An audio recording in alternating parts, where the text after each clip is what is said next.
Welcome to Opinionated with Resla. What's good, everybody? What is good?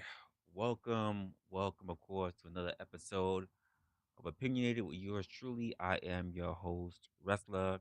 If you happen to be new to the channel, and I know a lot of people are new coming into it, we talk about critical thought, we talk about thought provoking topics. The idea is to get people thinking because when we're here in these internet streets, we sometimes get caught up in all the salacious stuff, all the sensationalism, and quite frankly, what happens is we wind up taking a lot of the stuff on the internet and we bring it out into real life. So the question becomes: when you open your mouth, when you tell the world who you are the words coming out of your mouth truly yours, or just all the stuff you've been taking in over time? Welcome to the platform, everybody. Tonight, tonight we're going to be having a conversation about why do people only respect you when you're mean. Now, not being hyperbolic, not saying it's always a thing, but there is a bit of a correlation as to why people will gain respect. Hold on, let me just check my mic real quick.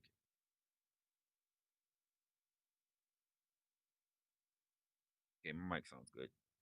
So there is a bit of a correlation between when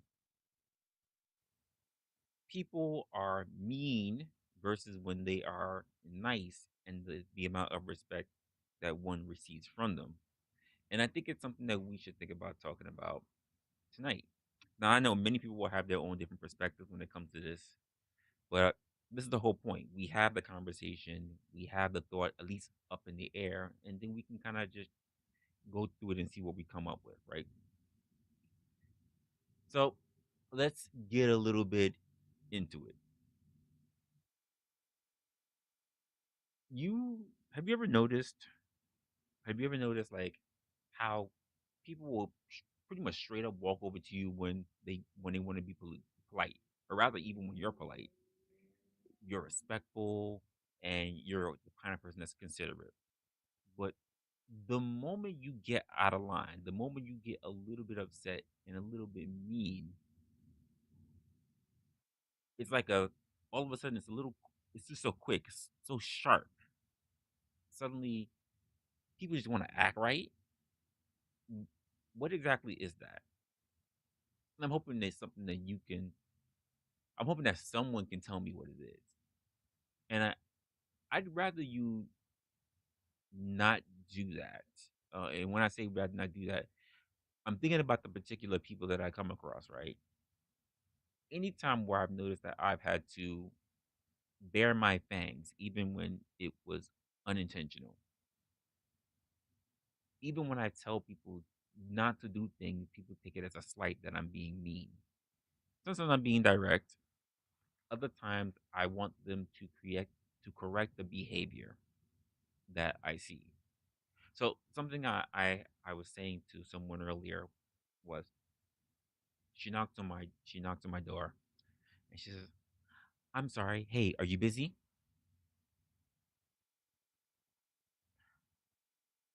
We we work together.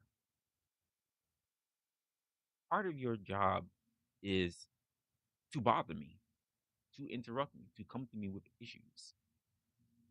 Don't feel sorry about it. In fact, can you do me a favor? Could you not apologize for you trying to seek information for yourself? Just ask me if I'm available. Don't ask as if I'm intruding. I'm being paid on the clock. It's your job to bother me, and it's my job to be helpful. You're not intruding. It's what I'm here for. You would be intruding if I was off the clock or I was clocked out and I'm trying to get the hell out the door. Then you'd be intruding. You ever notice people when they're very polite, when they're trying to be super respectful, they start their they start their sentences off as if they're being a burden. Why do that? So I had to tell someone, hey, I'd rather you not do that. I'd rather you not do that thing. This was going to be something I knew that was going to be an issue and something that would have to break against their character. a natural habit that they created for themselves in order to not seem like they were trouble. And I think it's because of that kind of attitude that when you start having this conversation, when you start coming off in a way that starts bothering people, right? When you make them uncomfortable, even when you say things like, "Hey, I'd rather you not do that thing," they treat you like some people will treat you like it's an optional suggestion. But like the moment you add something extra to it, right? So when someone says, "Oh," so a good example is I was having a conversation. Um, it was getting into a little bit of a tidbit, a little bit of an argument, you can say. But I was being nice enough not to interrupt, and they were interrupting. They interrupted me once. They interrupted me twice. I had to stop them right then and then. I say, "Hey, have you taken the time to notice that you've interrupted me twice now when I'm talking?" And they said, "Oh, I'm sorry. That I hear what you said. Don't do it again." There's a little bit of a bite to your voice all of a sudden. Suddenly, people are on their best behavior. Didn't mean it to sound like a threat. Surely wasn't. Pointed out a flaw and told them, do not do that again. But all of a sudden, rest of the day, acting nice, paying attention, making sure that I was in their good graces. Nice people get labeled as pushovers, soft, weak. But when you're an asshole, they call you strong. They say you have strong leadership or you have high standards. Is this just human nature or is this a societal teaching that kindness is a joke and fear is actually respect? I think we're about to break down some of this because I got questions and I think some of y'all might get answers. You might got the answers for me. So I'm going to dive into my first segment, which will be pretty much the psychology of why nice people get stepped on. I mean, let's be real for a moment. Being too nice is a liability. I know. I have been many types of leaders. I have been the leader that was a pushover. I was the leader that ruled with an iron fist. I was a tyrant. And I have been, for the most part, for the better part of my years, I have been a leader that has been well balanced. Actually, the lead from behind type. I like to throw my people out and see what happens. See them fail. Actually, kind of makes me happy when I see them run into trouble. I don't know why. It just does. I like seeing how people tick, and I like seeing people go through things and have to try to figure it out. And when they come look at me, I'm like, oh, that's interesting. Why did you take that approach? This is unusual for you, uncharacteristic. Why did you take that approach? I would assume that you would have done this. It's like watching chess pieces on a board move around. And don't tell me it's like when we say things like people are not pushovers. Like, don't tell me it's not. Don't tell me people are who are overly nice are not liabilities. They are because I know people. Maybe you have been watching some of them who bent over backwards or are overly friendly. They treat everybody like family, or rather, they even get honestly bent over by their friends, their families, their relationships, their coworkers, only to get zip, zero, zilch, zippity doodah in return. Why? Why do that? Why put yourself through that? And I think it's because human psychology is messed up. We're wired to see people in hierarchies. And the more agreeable someone is, the less the less instinctively they're going to view people are going to view them as leaders or threats. You ever notice how bosses, CEOs, military generals, high status people all have this way about them, this walk, this aura of being slightly unbothered, even a little bit cold, just a little bit. This little bit of a I don't need you attitude. I don't give a shit about you attitude. That's by design. If you're always available, always understandable, and always accommodating, people don't appreciate it because they become to expect it. And the moment you say no, all of a sudden, you're the bad guy. Why do why do we do that to nice people? Is it because we don't fear losing them? Think about it. If someone never stands up for themselves, never demands any better treatment, never says that doesn't work for me, we subconsciously believe that they have nowhere else to go. They have nothing else better to do. And that's where the lack of respect, I believe, comes in. Do you agree with that? Do you do not agree with that? But when you set boundaries, this is something I'm trying to uh, coach a couple of people through right now. When you set boundaries, when you hold people accountable, when you act a little bit distant, suddenly people start looking at you as if you're strong. So I think this is something that we need to talk about in order to know how we are going to fix this in the future. Maybe some of you are going through something of your own right now and you're wondering why you're not getting the level of respect that you're looking for. Or maybe you know someone that they may be even self sabotaging themselves because they're being too nice. They're being covert, even. But I wonder, what are some of you guys' thoughts? Let's take a look here in the chat. By the way, I'm already slipping because I didn't even do a good roll call for you guys. Let's see who is here in the building. From the top, Just Becca is in the building. So with the interesting question, gets 1,000%. Okay, 1,000% of the respect, even with the dogs. Hey, maybe it's just a matter of management or leadership styles or what you guys actually do in your businesses. It could just be that. Lessons in the building, what's going on? Say meaningful. What are you playing a riddle? Some kind of haiku? What was it? Know what I mean? No, no, I don't. I don't know what you mean. Contrary in the building. Your first thoughts, depending on what. Okay, yes. So that like I said, it depends on what people look at as respect, and even if they find themselves in a position where they think, because there are people who think that they are respected, and they're absolutely not.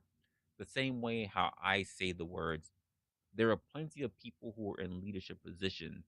That doesn't mean that they are actual leaders. Some people are promoted because they have survived long enough that all the other viable candidates are gone, and they're the only ones left. Not they just fell into the role. Not that they're great at the role. Not that they need the role. Not that they are the best candidate for the role because they done got rid of everybody else. Might as well just give this mofo here the shot because, quite frankly, paying for them is paying for less. Hate to say it, but there are some people, maybe even some of you, who fell into a position that, quite frankly, you were never looked at before. And instead of asking yourself the reason why is that, you sucked it up and took the position because it pays more money, which I think is a terrible reason, but so be it. Locksmith, Locksmith in the building, appreciate it. Zoomers in the building, hey, what's going on? What's going on? Forrest is here, yo, what's good, Forrest? Crazy Mama is in the building. Of course, Crazy Mama's here in the building. Blind, thank goodness you're you're on broke. Oh man. Okay. Well, we'll see if it's something good to watch. We'll see. No, I'm kind of sorting it out in real time. CJ is in the building. What's going on, CJ? CCD. CCD is here. What is going on, man? What is good? That is what's up. Samuel's in the building. Karen is in the building. What's going on? What's going on? GS is in the building. What's going on? James in the building. What's going on, man? I don't ever think gained something we never physically asked for. So it's funny when you say that, right? Because now the way how I look at it, you have to be the person to ask for something now. I'm thinking about one of my first jobs a long time ago. I was a volunteer. Um, I was a volunteer at a medical center. I was an admin at Montefiore Medical Center. And I was volunteering while I was in high school. And it was one of the few times in my life. Actually, it was the only time in my life. I won't say few. It was the only time in my life where a boss would walk in, see an employee, tell them to get up, walk with them to their office. The door was open. Sit down and say, "We notice how you hard working you are, how diligent you are. We notice how much you come to work, even when you're sick. Everything we tell you to take time off. We come to really rely on you."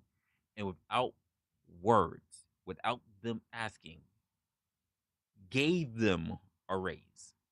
Now you have to demand, you have to be cutthroat, you have to do all the stuff to get your due. You have to ask. Back then, when people saw your potential, they gave it to you because they rewarded good work, they rewarded hard work. And it's no longer like that. They will let you work yourself to be a dog. But if you never open your mouth, if you're just hoping someone's gonna notice you, you will be left with an open mouth waiting to be fed. So there's something to what you're saying. There's something to that. I think that's also another dynamic that has changed in the workforce. So there's something about that.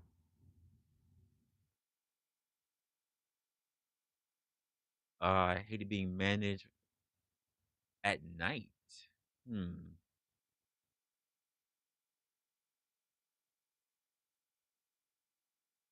Okay, I can't really speak to the waitresses. You said the conversation where you just feel like simply in the digital space is dangerous. To some extent, could be, could be.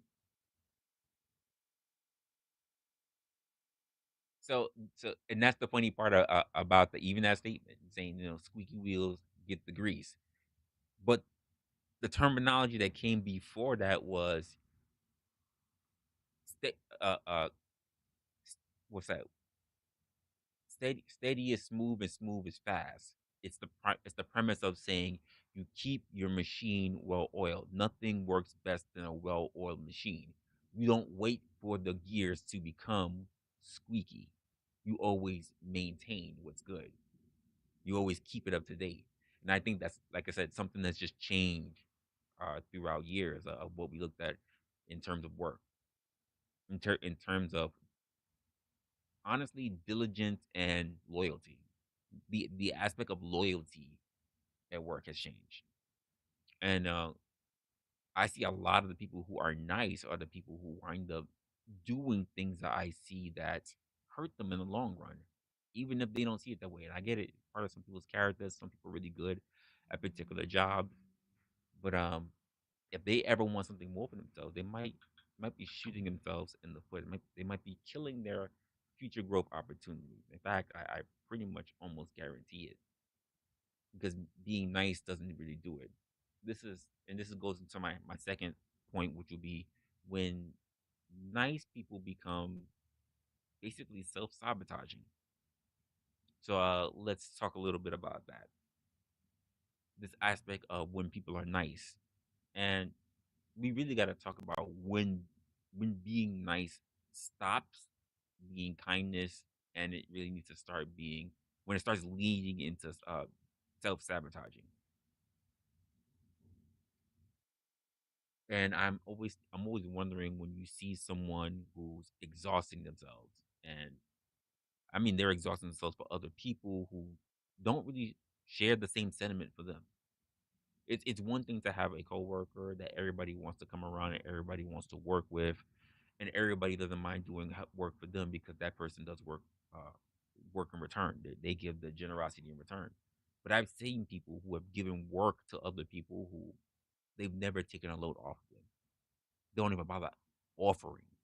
Will ask, will give, throw onto them, will make them the beast of burden, but will never ask to take the load off their shoulder to make their work light, even when they don't have shit to do themselves. I see these people, and they're the type of people. It doesn't even have to be work. They're the type of people who give their last dollar to help a friend. You know, who quite frankly wouldn't do the same for them. They're always dropping everything in order to help a family member who only calls them when they need something. You know, always supporting relationships when they're the only ones who's really putting in the effort. And to me, that's not kindness. That's self destruction.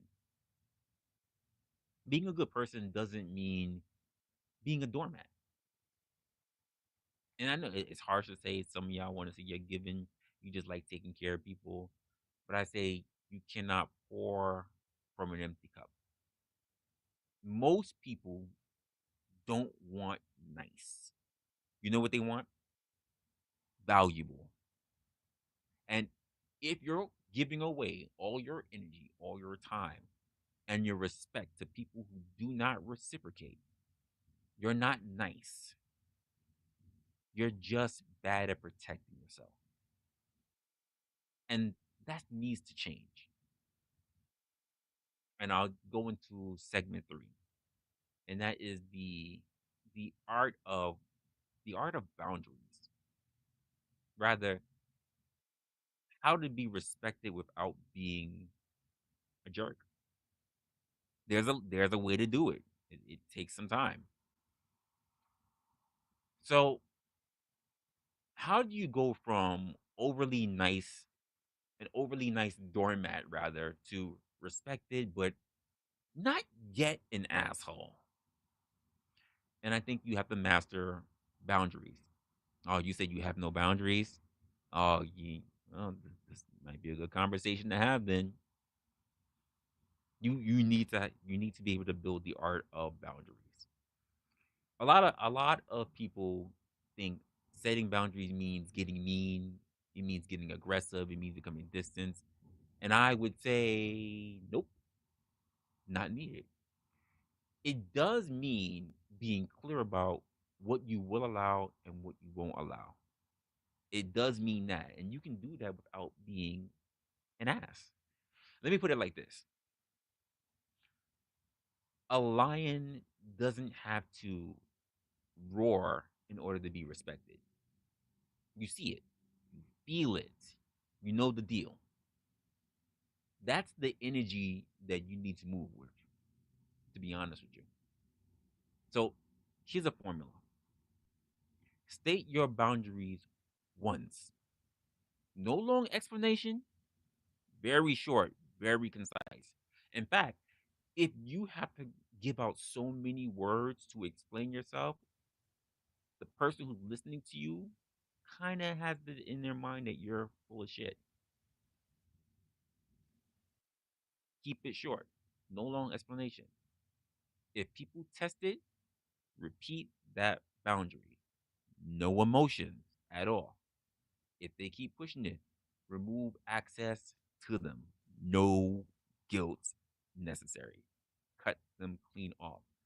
Simple, effective, and it immediately changes how people treat you. Sure, there's a way to develop your way to get to that, but that's not something I'm going to talk about right now. But it's important to know how to set those things. In fact, there's a way for communication when people do such things, how to respond to them that puts them on their heels for crossing you. And you don't even have to really say shit to them. There are ways. I do it a lot. I'll go into a segment for. I think I got like 6 segments, and if I'm seeing a bunch of questions, which will be why do we worship toxic leaders? I might as well just talk about it because there are people that we can talk about who are the average day people, but I think in a lot of contexts when we're having these conversations, at least when I am and I'm talking to a lot of people, we don't address people in leadership roles. So why don't we talk about peop why people low key admire and obey the very personality that they claim that they hate? Because I meet people that turn around and will say, "Oh, they're such an asshole. Oh, she's such a bitch." Da da da da. Da. But anything being said, and they jump at the heels to make sure that they do everything for them. They will turn around and say all these negative things about when it comes to their boss, but they get just a little bit of recognition, and all of a sudden they're all over the damn moon. Toxic bosses, aggressive leaders, demanding coaches. Hi, I'm a demanding coach because I see more in themselves than they see for themselves. People say they can't stand them, but again, somehow they respect them. Great example, guys. When you get that really good coach, that exercise coach, the one that is the type that goes to your house and drags your ass out of bed, you hate them, but you respect them. When they're being jerks to you, they're not being nice. When they call you a fat ass, when they dump water on you, why? Because people respond to strength, not kindness.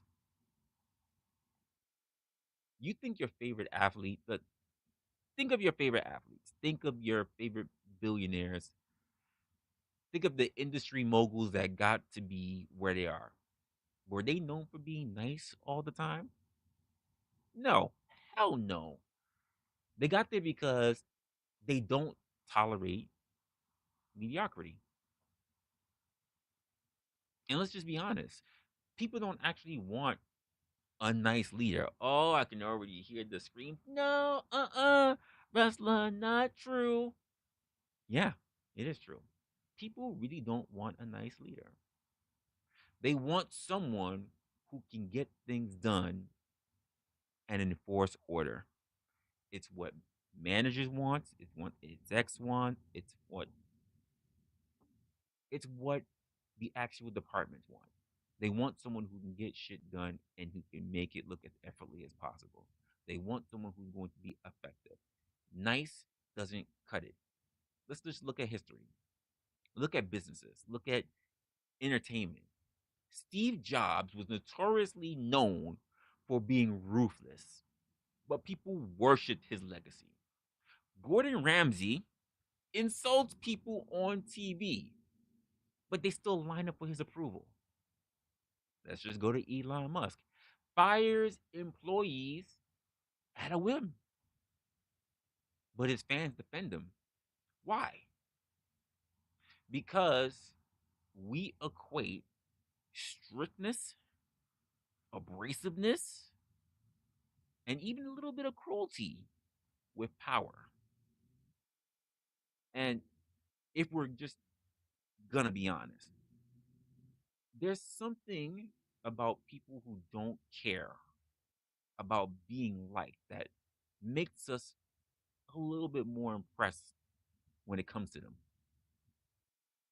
That's why we'll ignore, we'll discredit people, shit, especially here online.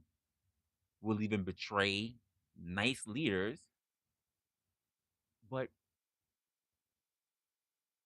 we'll break our backs trying to prove ourselves to someone who treats us like we're disposable. Is it respect? Is it fear? Or are we just obsessed with dominance? Mull over that one, that last one for a moment. Are we secretly obsessed with dominance? And more importantly, should we? Should we be? Because If fear and control are the only ways to command respect, what does that say about us? What does that say about us? What are you guys thinking so far?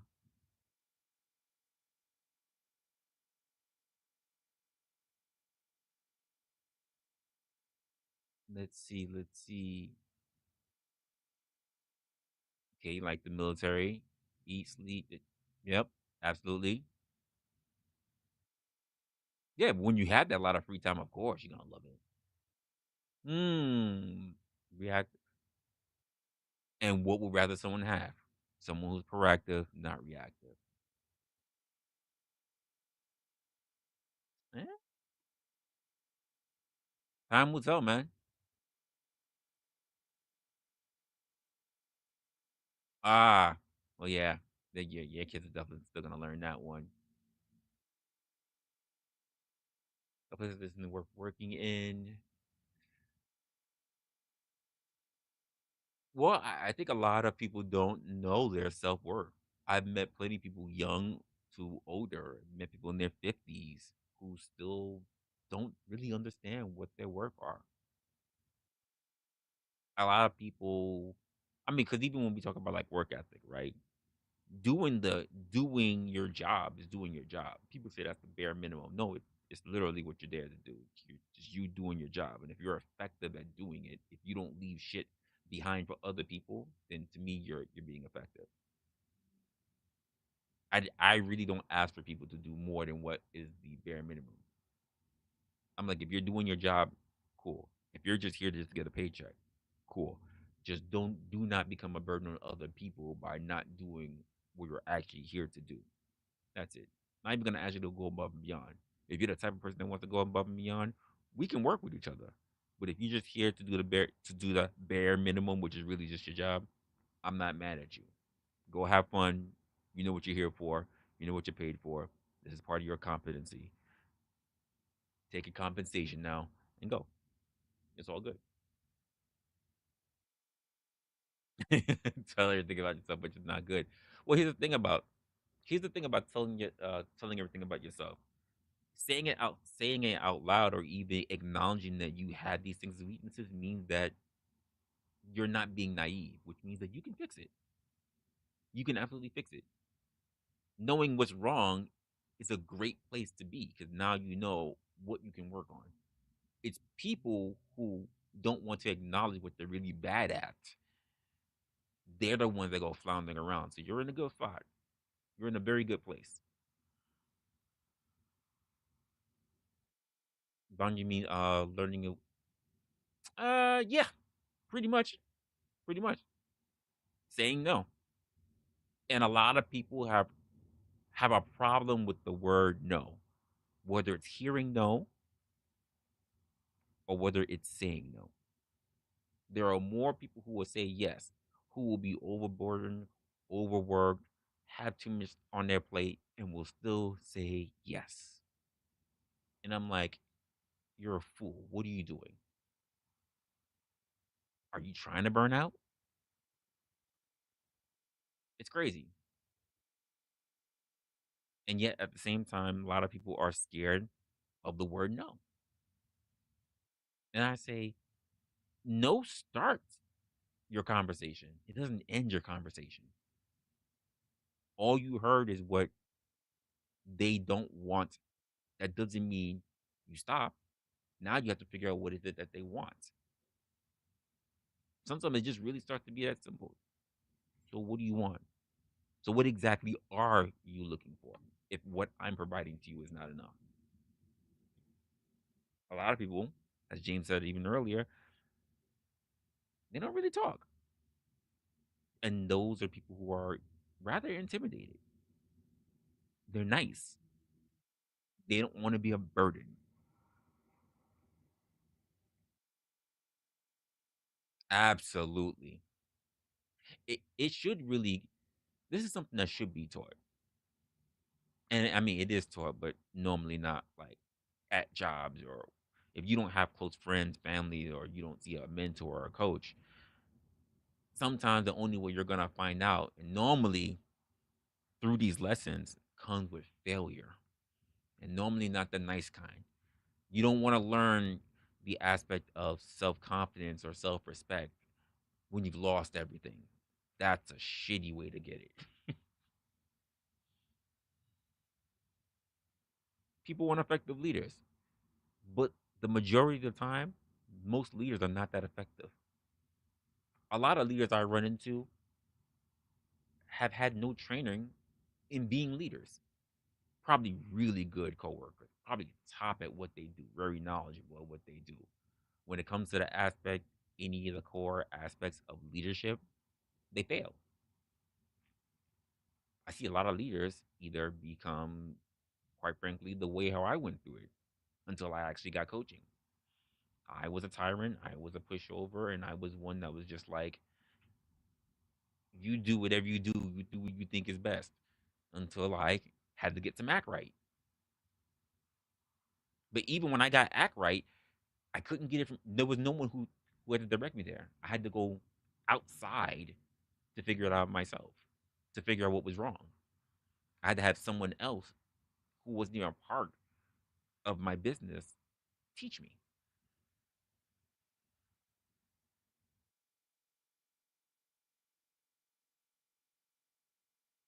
Monty Ellis. Okay.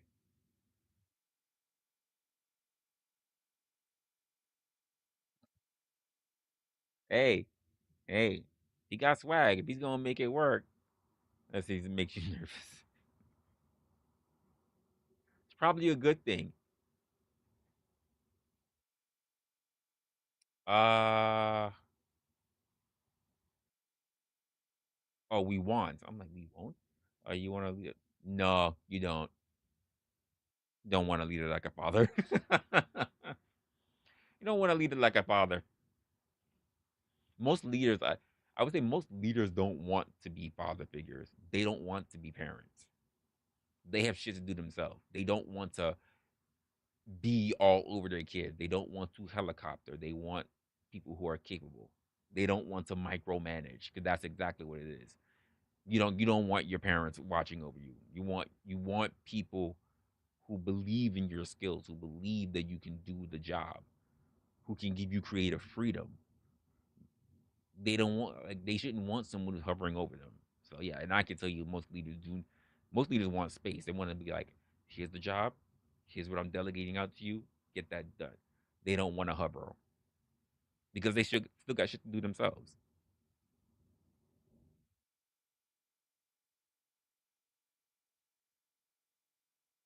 Yeah, I see that.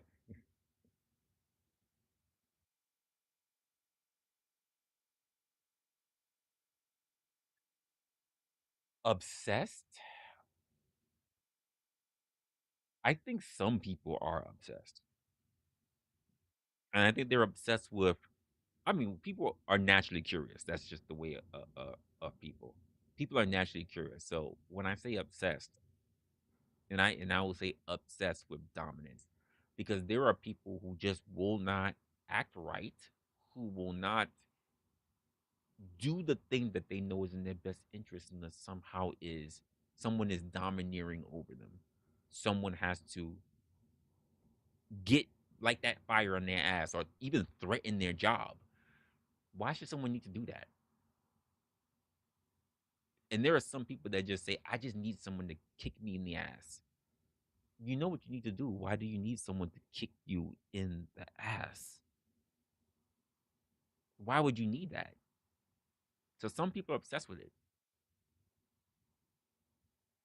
I had most of the time, most people I run across, most people I run across tell me that the style of communication that they want is being candid, straightforward. When I tell you that when I am straightforward, they all of a sudden they don't like it. They don't want me to be candid anymore. A lot as human beings, we tend to believe that we can handle anything that comes our way. They can, especially information, and they're just not ready for it. And I think this is why also a lot of leaders fail. because they haven't learned different styles of communication, different ways to coach and train people.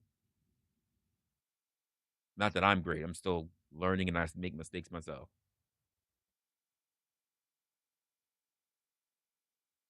Submissive leaders, no. Submissive leaders are not worth getting behind. Um, those are the people that you have to push up front. Some leaders are great at being people who lead from behind. Submissive leaders are just not good leaders. I'm just gonna be straight up. Submissive leaders are not. Submissive leaders should not be leaders. Should not, because when the time really comes, they will not. They will not do what's right in the moment. They won't. Whether that means defending their team when their team fucks up. Uh, you know, I've defended people on my team. I've defended people on my team who fuck up, and I know they fucked up, and I've defended them, die hard defended them. And then when I got them alone, I chewed them the fuck out for just putting me in that situation.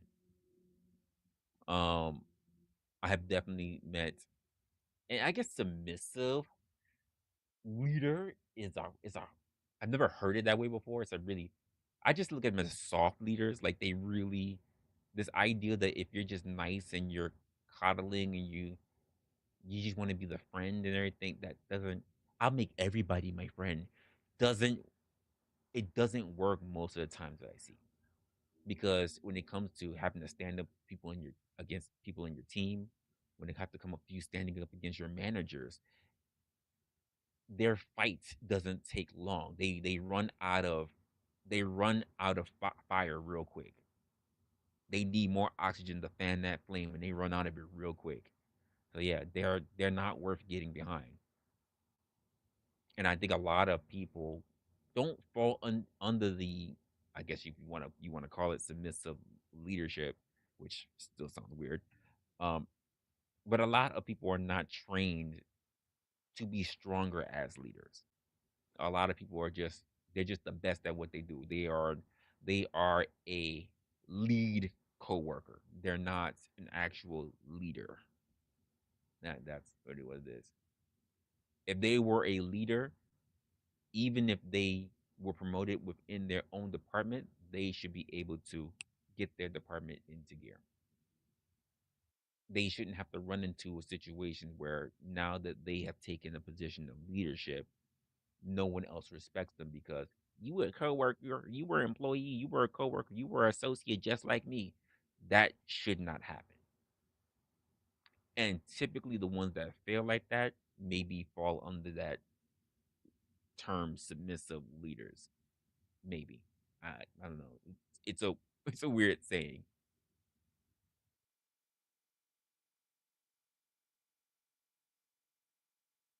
Respect is given.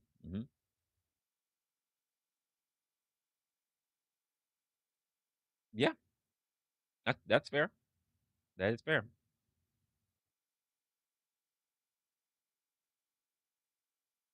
Thumbnail is, let's see.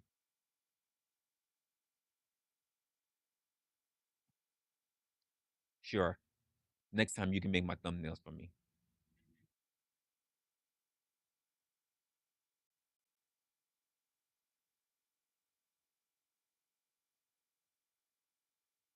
Uh, so being mean or strict earns respect. So, so here's the thing. I have been on. I have been honest. I have been honest, and people have still. People don't like to be criticized. It's straight up. People just don't want to be criticized. People don't want to be told bad things about themselves. People don't want to be told that they're fucking up. And something. How many times do you keep repeating yourself? Like I had to get really lean into this young guy one time because he was just dropping the ball everywhere. And after teaching him, I taught him again. I had someone else who was strong in that particular skill set, teach them, and they still could drop it. At some point, I was just like, yo, how many times you gonna piss all over the toilet seat before you learn to lift up the lid? Maybe we need to consider you doing something with a little less pressure because this doesn't seem to be working out. I get this is what you want, but it doesn't seem like you're ready for it. I can't keep giving you chances because you're slowing down the productivity of the team.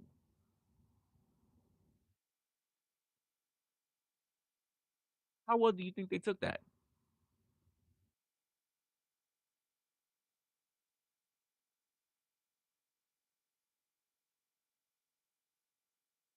Some people are in roles that they're just not prepared for. You know who the people I respect? People who rise to the rank, who are really good at their job and they rise to the rank at leaders. They get the position, say they've been in it for a little while, like a couple of months or whatever, and they realize it's not for them. And instead of being proud, instead of them um, taking it because the money, instead of them doing because they're getting a power trip, they understand where their level is and what made them most happy, and they drop back to that level. Not because they won't come back again, but because now they have a better understanding of what they did not before, that they're willing to take a step back to appreciate what they already have. And if they choose to, they can move forward for a comeback. I respect those people because a lot of people who I run across go forward and fuck up, and they're terrible, terrible leaders. And they refuse to admit that they're wrong. They refuse that they need help. They refuse to even go back to something more comfortable. They refuse. And what they do is that they wind up making everyone else around them miserable. In fact, those same people wind up blaming everybody else for what they're in charge of. They will blame an entire team on what they're supposed to be overseeing. And I've had to have those sit downs with them. And I've seen managers who are just as bad, who go to supervisors or leadership and don't know how to have these conversations with them, don't know how to tell them, don't know how to guide them on the path. Literally the blind leading the blind, which for those who do it for the power, for those who do it for the money, for those who do it for the idea of the accolades, I'll put this in my as my fifth segment. Do you actually want respect? For those who want to be in these positions, do you actually want respect? Not even fuck the positions, just period. Do you want to be respect, or do you just want to be liked? Because there are some people that they're probably not even really great at their job. They do the they meet expectations when it comes to their job, and they are delightful people that people want to work with. And there are people who do really terrible at their jobs, and there are people who do really well at their jobs, but people don't like them. Do you actually want respect, or do you just want to be liked? And I think it's a real question that needs to be looked at. Are are you mad? Are you mad people don't respect you? Are you just upset that people don't like you when you enforce boundaries? Because a lot of folks say like, I want respect. They say they want respect, but the moment they lose approval, they fold. I have met people who turn around and they say, I I want respect. They should respect me. And I look at them and I go, why? Because I'm their leader, because I am, if I'm not their leader, because I am the best and what I do here because I work more than them, because I come into the office more than them. But when something goes bad, they fold. If you set a boundary and someone gets mad at you, that's not a problem. That's not a problem at all. It's proof. It's proof that they only like you because you were easy to take advantage of. If you start the same way I had to hear it, like a lot of people do, if you started developing hatred, good. Because it means at some point you started standing up for yourself. Having haters is a good thing. Real respect doesn't crumble under pressure. Think about it. The people who respect you the most in life, is it is it the this is the person who says yes to everything? Doubtful. I think the person who lets people walk all over them, are they the ones to be respected? I don't think so. What about the person who has standards and they actually stick to them? Do you think they're the people that get respected? From what I can tell, from what I've seen and what's been demonstrated in my own life, that is exactly it. And most of all, it can't be a one time thing. Respect comes with consistency. It comes from people who know what they want, who know what the words mean behind the things they say. Now, here's where things get interesting. What happens when you stop caring about being liked? Be honest, we should all know this. We should all know this. As adults, we all have to get into this kind of this, or at least I would hope so. A lot of us here have had to come to this awakening at some point. What happens when you get to the point where you stop caring about being liked? I think you you stop over explaining yourself for one. You stop tolerating the nonsense. You stop letting people treat you like an afterthought. And and guess what? People adjust. People will absolutely adjust when they notice that you take pride in yourself. They might not like it, but they'll learn to respect it. So you got to ask yourself, do you want to be liked or do you want to be valued? Would you rather be tolerated or truly respected?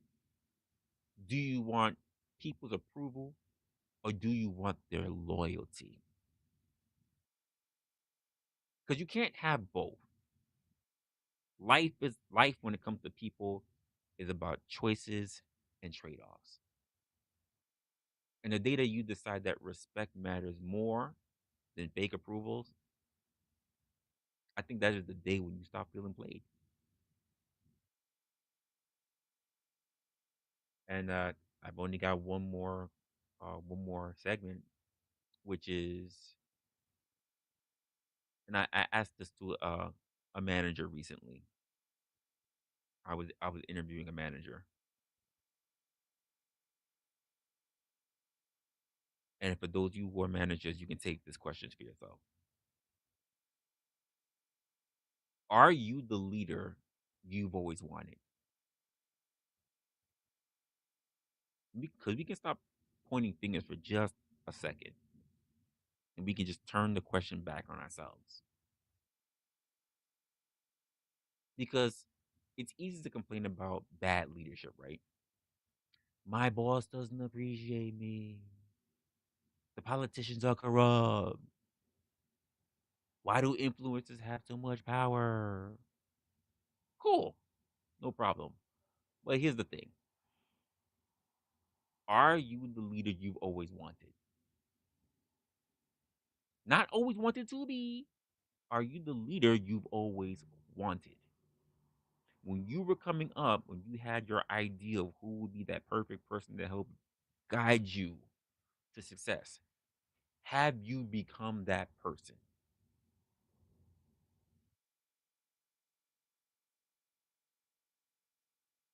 And if not, I think it's time for you to start thinking about it. I think it's time for you to start becoming one. Start thinking of who that person was. And then what steps are you going to make in order to ensure that you get there? People admire decisiveness, but freezing up when it's really your turn to start making the call doesn't help. People love confidence, but get too scared when you have to be able to stand on your own, make your own decisions, doesn't really help you. So let's really keep it a buck. If you were in charge, would you even trust yourself? Would would you have the courage to make unpopular decisions? I have had some shitty decisions that I've had to make. Could you make it knowing that it's a bad choice?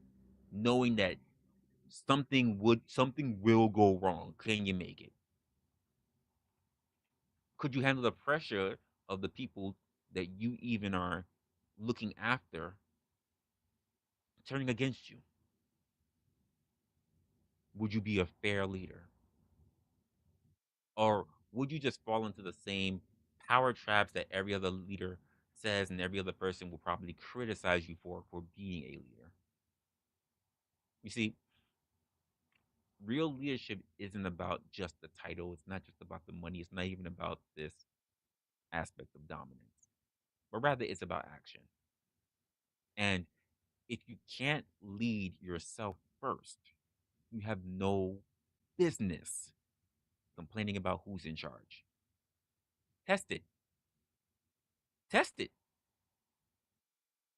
If your life was a company, would you fire yourself? Are you showing up?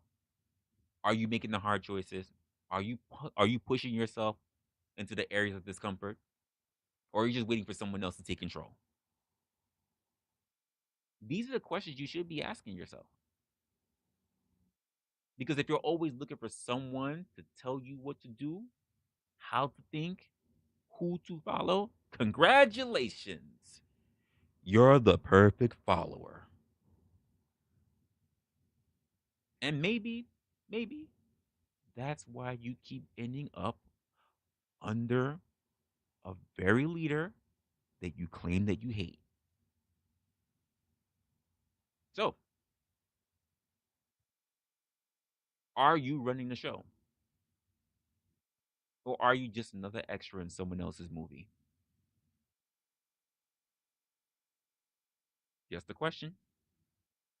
That's just my thoughts. Didn't know if I was going to do this tonight, but sure. Why not? Link is in the chat. And it's going to be pinned to the top of the chat, folks. Let's do it. Give me your thoughts, guys. Remember that we're over here talking. If you're not too sure what we're talking about, please look at the title.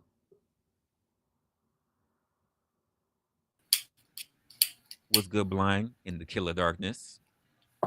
What up? What up? Let me fix my sound real quick.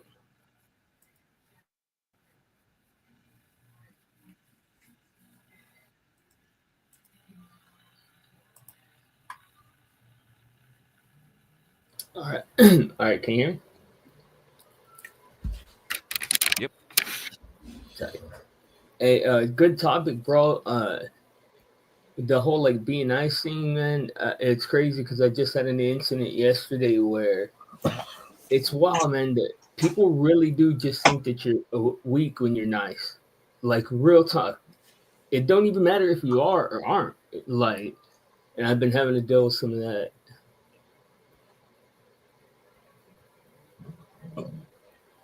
How you go about sorting that out? What's your plans? I haven't yet. Well, I'll just give you like a vague rundown real quick because I don't want to sit here and drone on. But I let a bunch of people into my community, bro. Because like as you know, I do like my funny shit over there.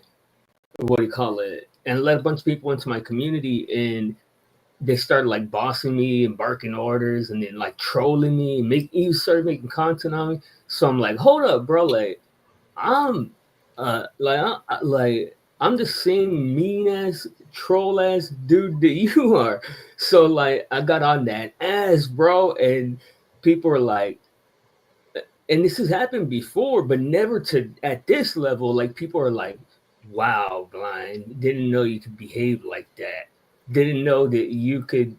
But all the people who know me, uh cool enough, and or like, nah, bro, we know because I really do behave with all the manners and politeness and nice. I like that really makes me feel good, but people perceive that shit as weakness, bro. They really do. Inka, what's your thoughts on that? I may have misunderstood what we're talking about. Are we talking about YouTube leadership? I am. Okay. He's talking about YouTube, yes. There is no leadership on YouTube unless you work for YouTube, unless you work for Google. YouTube are forms of dictatorship. I thought There's social hierarchies. Huh? There's social hierarchies, I feel like. A social hierarchy, but not a leadership. If you own a channel, you're a dictator. You can be a nice dictator or a mean dictator, but you're not a leader. You're in charge of a channel. You're in charge of a chat. You can let the chat do whatever they want, or you can like ban everyone, or make sure you capitalize the first letter of a sentence. That's not leadership. That's control. I don't know. I got to challenge that a little bit, man, because in order to grow your channel, you have to gain subs, and your subs, you have to build a community that's pretty much you picking out people from other people's communities. So it is kind of like a leadership thing because people aren't going to come to your community if they don't like Resla. I consider Resla a leader of this critical thinking community over here. Like, I mean, thank you for the compliment, but I don't think it's well deserved on my side, at least not yet. So there's something you're saying there, and one of the things you said was when you're picking up people from other communities, you have to all like the one thing that I try to tell myself is like when I'm making this content, why am I making it? Do I enjoy making it? And who am I making it for? Which means that yes, I do see communities. I do run to people who are inclined to want to click, subscribe, watch, give thoughts, and collaborate. But also, I think about the people who get on the internet one day, typing a question, and it just so happened maybe it's one of my topics. It falls in line because of my subjects, and now they see a stream that helps them, and now they've also joined this community. So it's all about the people that you're trying to reach that you don't know. Yeah. I get what you're talking about. You're talking about being an influencer using leadership traits, leadership skills, and leadership characteristics. Absolutely. But it's not really leadership. It's influence. Influence. Influence. Well, and I had asked leaders influence, even manipulate. Yeah, leaders can influence, and influencers can lead. But in a YouTube happy you said that. I've had this argument years ago. Yeah. Happy you said that. Thank you. And James and Ginger, I did not say that a dictator is a type of leader. One of the leadership styles is autocratic. That's not to be confused with an autocrat. Autocratic leadership means that you strictly adhere to the rules set before you. If you're a manager of a team for a company, you live strictly by that company's rules, and you don't give your followers, your team, any leeway. As opposed to a democratic leader, there's another word for it, but they don't mean everyone takes the votes. That means you're more open to subjectivity, not to be confused with autocracy and democracy. but it's a style of leadership. Right.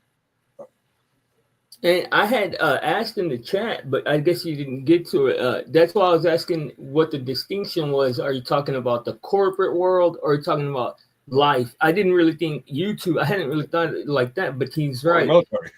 It's because corporate world is different than YouTube. I don't think so. Well, the atmosphere is different. If you play the pen, it all depends on the person you run across, because an important thing is that regardless of where you go, people are people. But it's a battle for influence with YouTube. In the corporate world, it's not a battle for influence. So here's my thing, and I do this whether it's in the comment sections or whether it's on people's channels or whatever. I'm not here. Like I understand. I like to communicate. I love to talk to people, whatever. But the one thing you really don't see me jump into are debates. I'm here for understanding. I'm not here to argue. Because I'd rather be, and I say this all the time. I say this all the time. I'd rather be effective rather than to be right. Fair enough. You use your position as an influencer, owner of this channel, to moderate, to allow others to debate. You're not, I mean, you have some rules, like you don't want to talk about reparations, at least not yet. I'm sorry, old joke. Leaders, corporation leaders can use influential characteristics, and influencers on social media can use leadership traits. Hi, hello guys. Oh God. Hello. But okay, then let me ask you this, Resla, because hello, Rocky. Rocky. Oh, what's up? Salute. I do consider you a leader, at least a leader, a thought leader, bro. Somebody, and that's the only reason I respect what you have to say. But if you yourself don't, and I see the way that you like push back when I say that, then how do you have the audacity to make all of the argument or even make any of the pontifications that you do in your monologues and stuff, bro? I do because I've been trained by people who are leaders. You've been trained by what? I've been trained by people who are leaders. Everybody has. Oh. Nope. I just finished saying this earlier. There are lots of people who are in leadership positions. That doesn't mean that they are natural leaders. And I told you, a lot of people who sit in positions don't have any training as leaders. That's a very good point. Some companies, small, medium, will have leaders by experience. A cashier's been a cashier for 6 months. Now they're a shift manager. Ooh, but that doesn't make, even by the words of your own argument, that wouldn't give you the authority to operate under their leadership. Well, no. I went out looking for actual corporations that train in leadership by people who are certified as actual leaders. I sought a coach of my own volition. But what about you? For me, I hold myself in the position of saying that I am trained under leadership, but quite frankly, it's up for somebody else to look at me as their leader. All right, I'm out. She's gonna porn bomb you. Oh shit! What's you? Don't show the biddies. Don't show the biddies. Noel. I will ban you forever. Do you understand? Don't do it, cause of. Do you understand me?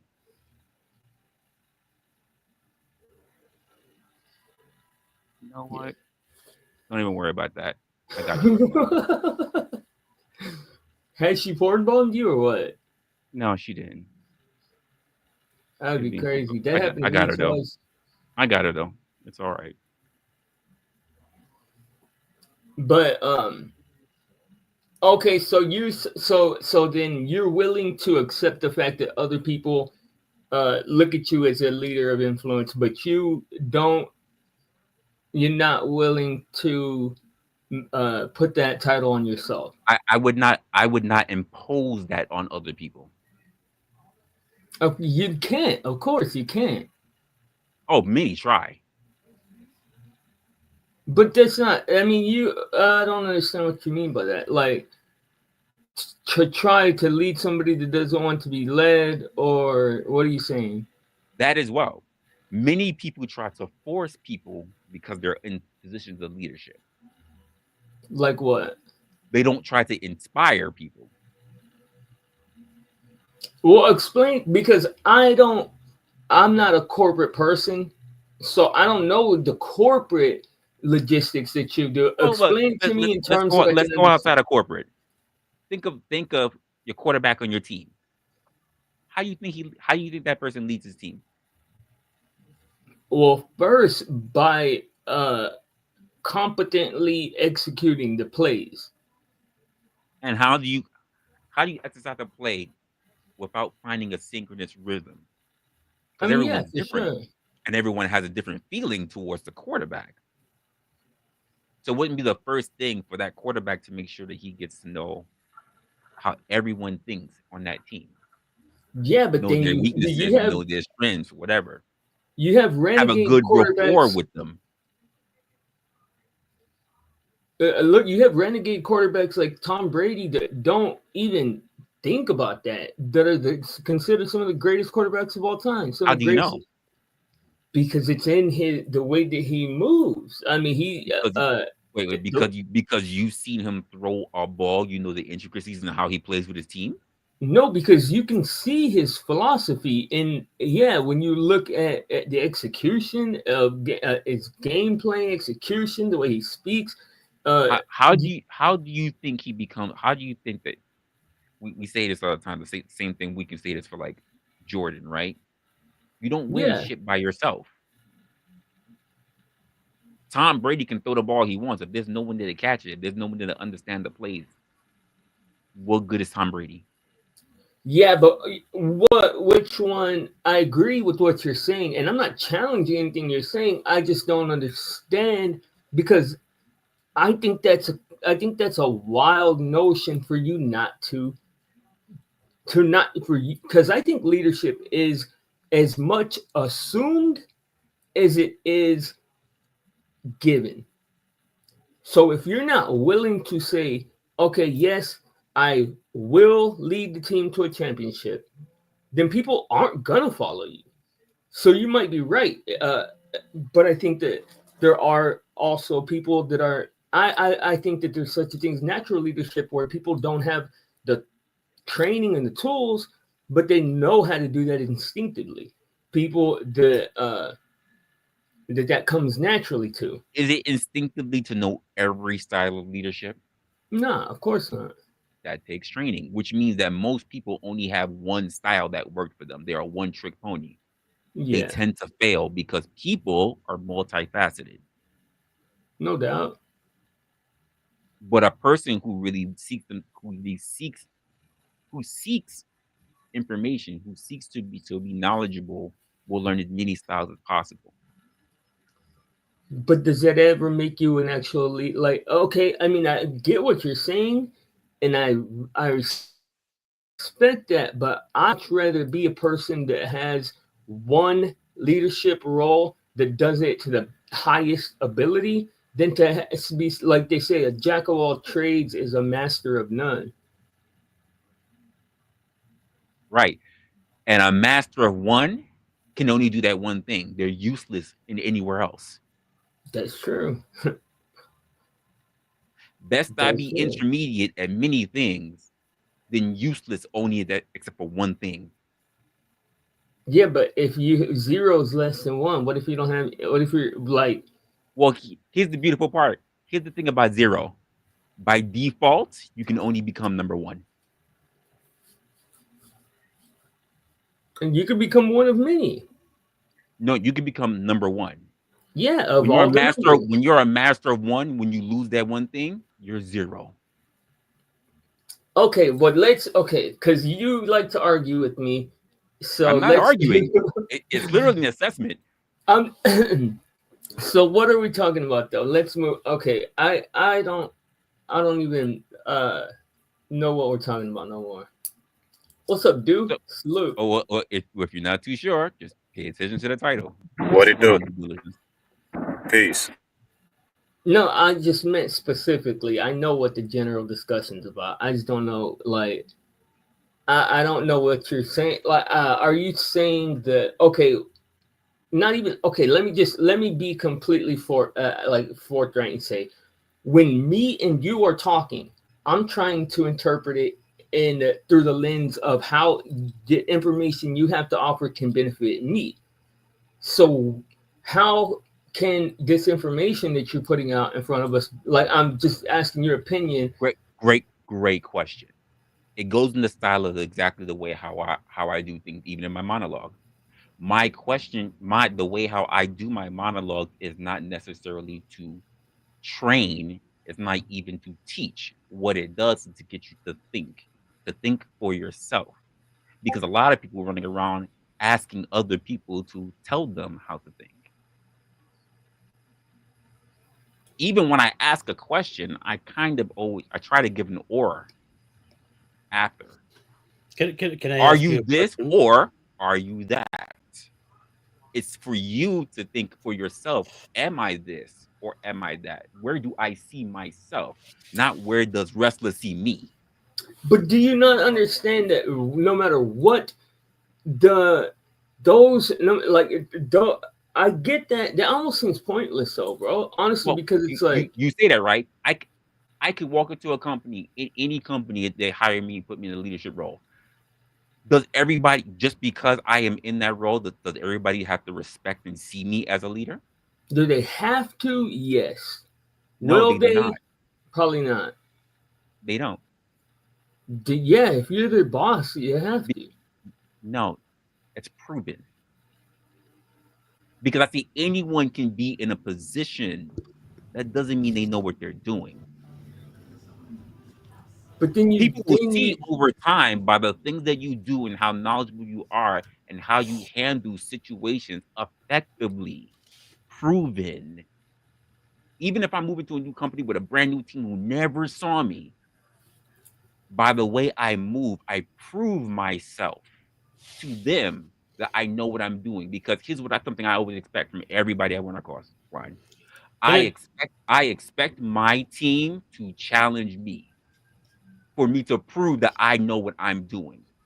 yeah, that's I, what I'm doing right a now. lot of people do not like that.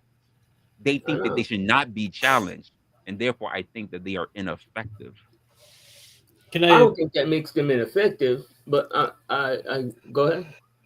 Go ahead, Colonel. Hello. How are you? Pretty, pretty Your good. family's good. Pretty good. Yeah. That's nice.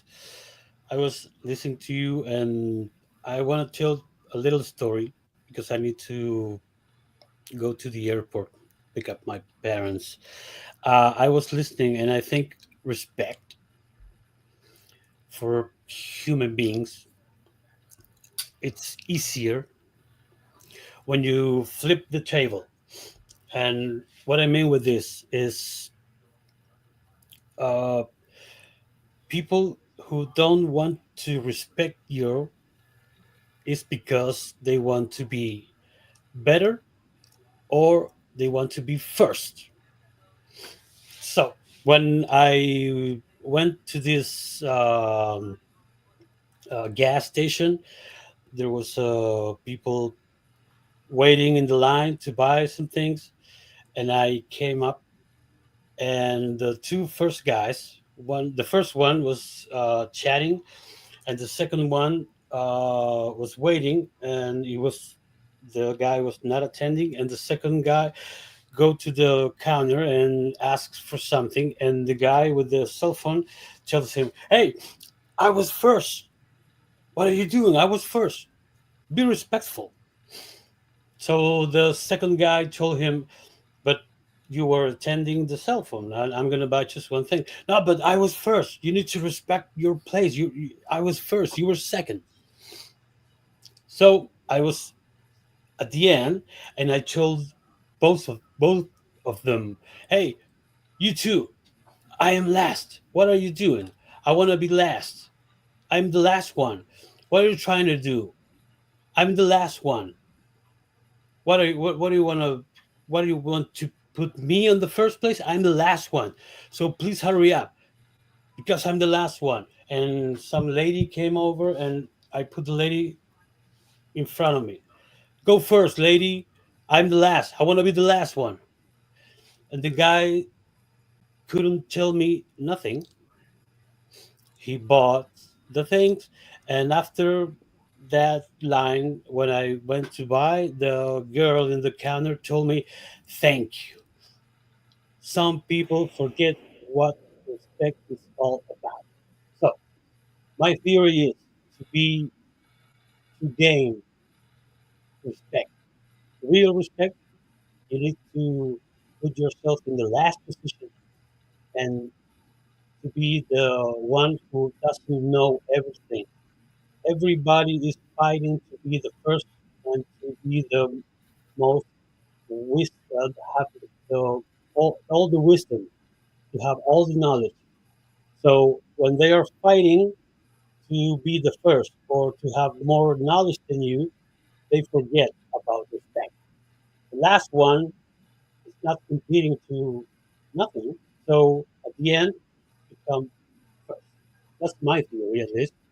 That's what I wanted to share with you. I want to listen to your thoughts, and I'm going to be listening while I'm washing the dishes, and then I'm going to be healthy. Be safe, be good, appreciate it.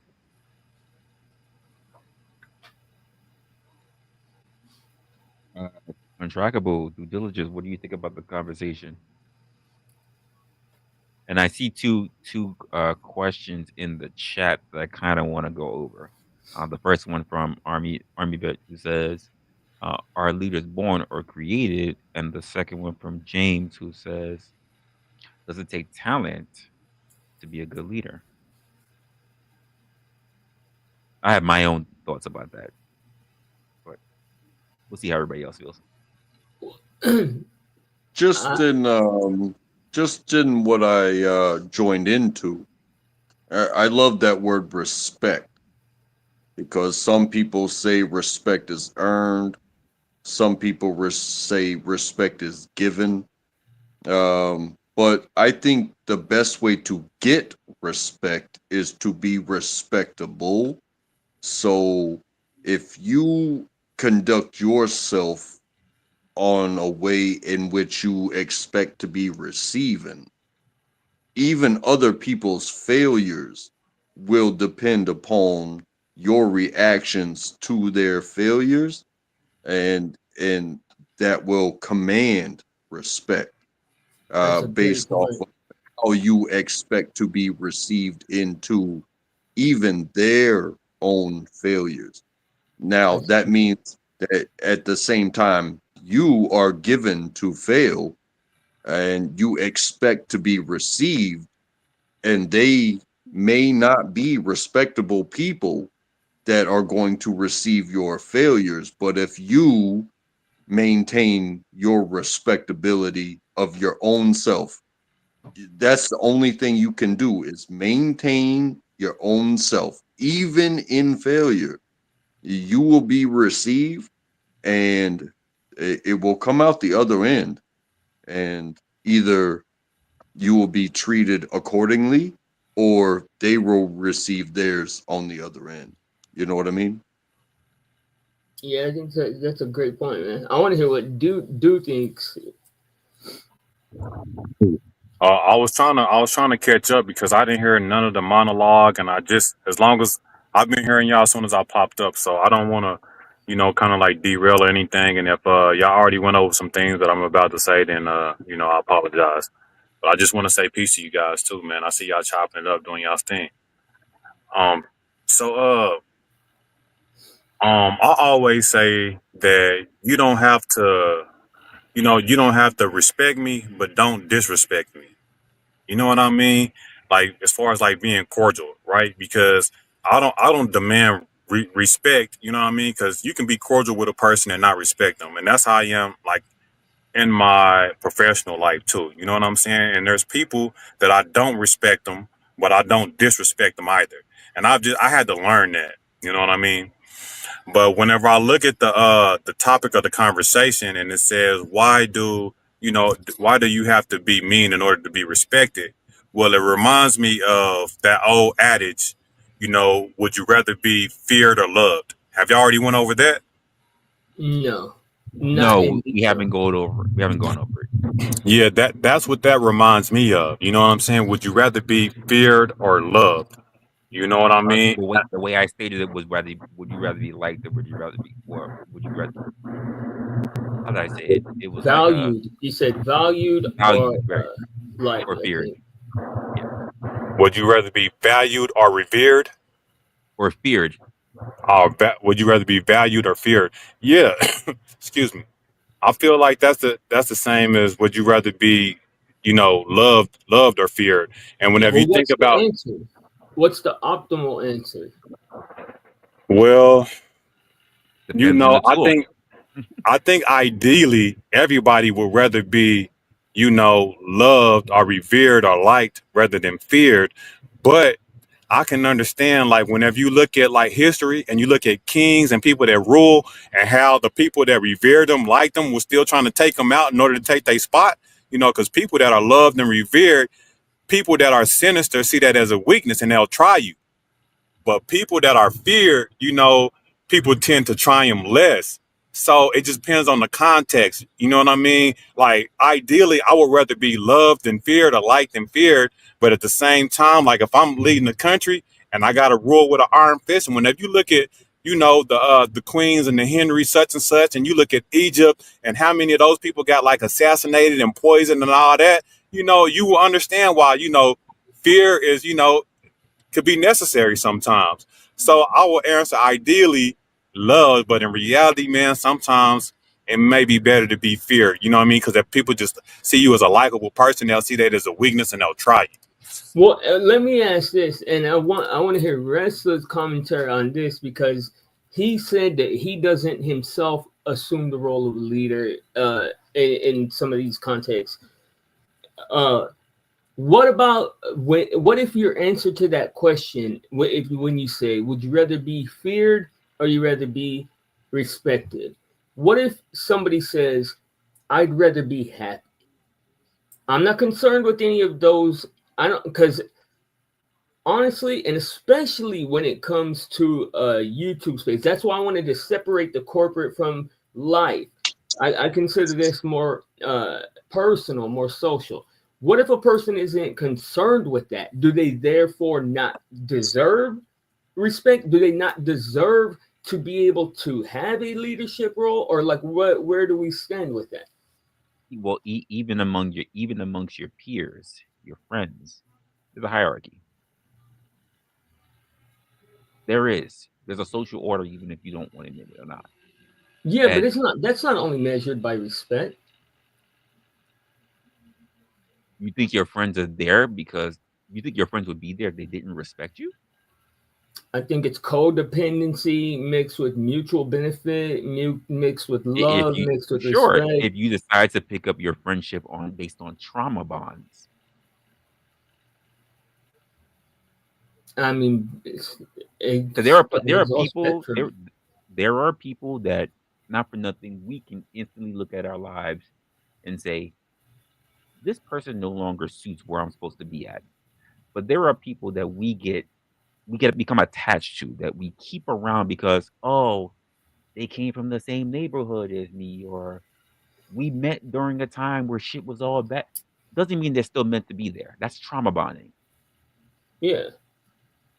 That doesn't mean it's a great thing to still have with you. You're supposed to be able to outgrow trauma bonds, not keep them around because they feel familiar. Yeah, I was one of those people that when I left high school, I was like, I know I'm not going to see these people anymore. Do you think it was my ideal to sit there and try to keep as many of them around as possible? No. People grow. They go apart. And I had to become okay with that early on. But there are some people that try to build a future while lugging their past with them. And that means even if you have a friend, say if you're getting really good at your life, right?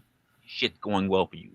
let's say you got a friend of yours, known them since, I don't know, fifth grade, and they're always bringing chaos and trauma to you. Drama shit everywhere. A little bit of chaos is not bad. But if they're always bringing stress to you, when do you start severing the cord? Do you want to say, well, this person knew me when I was at my lowest and we came up together? I can't separate myself. Why not? That's like saying, I've been holding on, and it's for me to become cancer free, I have to cut this part out. But you know what? That tumor's been a part of me. I just can't see myself parting with it. Are you kidding me? In order to save yourself, some sacrifices must be made. A little discomfort is necessary. And did you guys answer the question? I didn't hear you guys' answer to the would you rather be feared or respected? And I apologize So, if you yeah. so the point is, like, my friends do a bit of both. All of my friends respect me. At the same time, there are things that they won't cross me on. And part of the things they won't cross me on in that fear, it doesn't have to be a physical fear. It could be an emotional fear. It could be the bond that we have of fear. Because I set boundaries. They know not to cross the boundaries. There are fears of crossing boundaries that Yeah. needs to be had. Or like if you'll walk away from a situation and they know it there. Yeah, I know what you mean. No, but I'm saying, did any of you guys say which one you would prefer though? You need both. Oh, so you taking both. I You don't need have a both. preference. I honestly don't think about it much. I don't have a preference. I would rather be happy. That's my answer. I, That's I, so vague. If I, I had oh, to answer that based off of personal experience, I think I would have to say that I would have earned a position to where I have control over you in situational type things to where you could fear the repercussions, but to where I have deemed myself worthy of your love. And okay. So and so in that I have selected my own path in life to where I have denied leadership because I would rather have the knowledge of gaining so much and bringing it down to the bottom and just picking something that I can do for the rest of my life. But when I meet people and they come in and they are new to the field, I can guide them, but I can only guide them to as far as I went. I can't guide them any further. It would take another person like me to take them from there to take them higher, or it would take themselves to be, because some people want to, what's the next level? What's the next level? What's the next level? What's the next level? But it depends on what you decide to crave for yourself, because I don't need to run shit. And I can do what I'm doing for the rest of my life. Indeed. So I'll answer the question also. So I'll have to say both, but I'm not going to answer that. I'm gonna give context, right? I'll say in my professional life, because I'm a supervisor, and in my professional life, I would much rather the people under me fear me than respect me. Because even people that respect you, they'll still try you just to see how far they can go. And then people will be like, oh, then that's not respect. Well, not in my experience. People can, respect you, but still try to test your limits. You know what I mean? And not on a disrespectful tip, but just see how far they can take yeah. things. In my personal life, I would have to say respect. But professional, I have learned for my staff under me to have a little fear in there, and like Resla said, a little respect, but a lot of fear. You know what I mean? Because people will try you. I mean, one of the things for me, one of the last teams I was in was like someone told me, like I didn't necessarily like they didn't quite use the word fear, but like what was the reason why I never cross you is because you don't look like you play in the mud, but when you do, you're so comfortable. That bothers me. Say that again, Resla. And I'm driving. If it's too loud, let me know. But I'm gonna try to stay on mute. Please You're repeat good. that. So someone told me like when the way that you move, like basically they would never think I'm a kind of person that would play in the mud, but when they see me do so, they realize how comfortable I am in it. I can see that. I can see that. You can Yeah. get busy when you want to get busy, Resla. I've seen it. I mean, but you say that to say what though? Like, I agree with that No, point, but what you no, trying to say? the point is that I'm agreeing with you. When it comes to the people that you work with, I don't mind the people that's working with me having respect for me, so long as they know is that I'm being nice, I'm being benevolent when it comes to them. But they know at any time they flip that on me, I will come for them. There's a thing I used to do, like, don't come for me unless I send for you. Nah, I can definitely dig it. Whenever I first assumed my supervisor position, it took me about 2 years in order to understand that I had to draw boundaries. Is my microphone giving feedback? A tiny bit of buzz, but it sounds all right. All right. So yeah, I had to learn that I had to draw boundaries because I was making friends with my staff, and every time I did, it would backfire on me.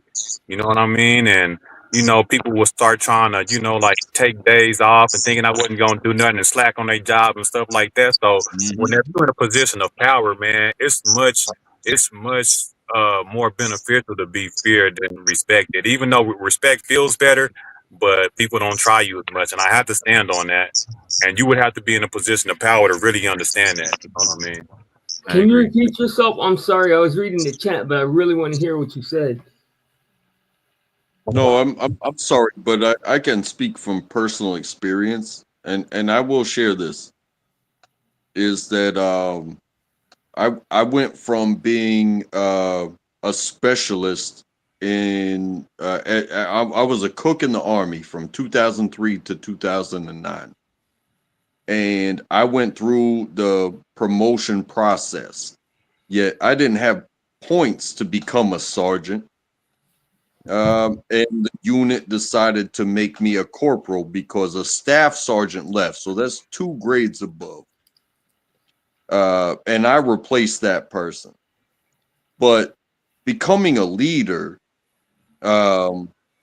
it's traditional that they put you in charge of people that you don't know. You become a leader, you go through these processes, and they put you in charge of people that don't know you so that way you can be in charge. Well, all of a sudden, I was in charge of my buddies, and that really did cause a problem because I'm orchestrating the things. I'm the connection to the command and things like that. And hey, dude, don't forget what you said because I was hearing you, but I was reading at the same time. I wanted if you could repeat that when Untrackable is done. Yeah, I think he's reinforcing the point. But I just reiterated what I said before, as far as just in the workplace environment or in a position of power. Me myself personally, I would much rather be feared. And I don't when I say feared, I don't want people to be like terrified of me, but you want people to know that you're going to put your foot down, because there's people in leadership positions that get ran over. But if you are in a leadership position, in a power position, and you don't put your foot down, people will catch you constantly in it, and you may as well not be a leader. You may as well not be a supervisor. You may as well not be in power because they don't have as much respect for you. You know what I But mean? Because okay, you can be a good person, right? And people can have respect for you and be like, he a pushover though. You know what I mean? Like it's different. It's levels of respect. So it's I a was just kind of balancing act, though, isn't Uh, it? and If you have, the story that I was about to tell was I made two people cry over boiling water, and they wanted to say that, he's this, he's that, he's that, the other, and they took it to the highest level that they could take it to, and they wound up crying because I said, hey, this may be outside of the norm, but I need y'all to do this right now because I have to, I'm in constant communication with the command. I have my connections to them, and I'm required to be at all these places at all these different times for the needs of what I'm about to tell y'all to do. And when I say boil water and you say why, no, you don't ask why.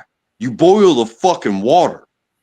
And when they said no, and I had to boil the water myself, and I had to say, hey, they don't respect me as a leader, that's when they got a talking to from the hires. And there were people in that room that did not belong there, and I believe in that 100%. Those officers can go fuck themselves.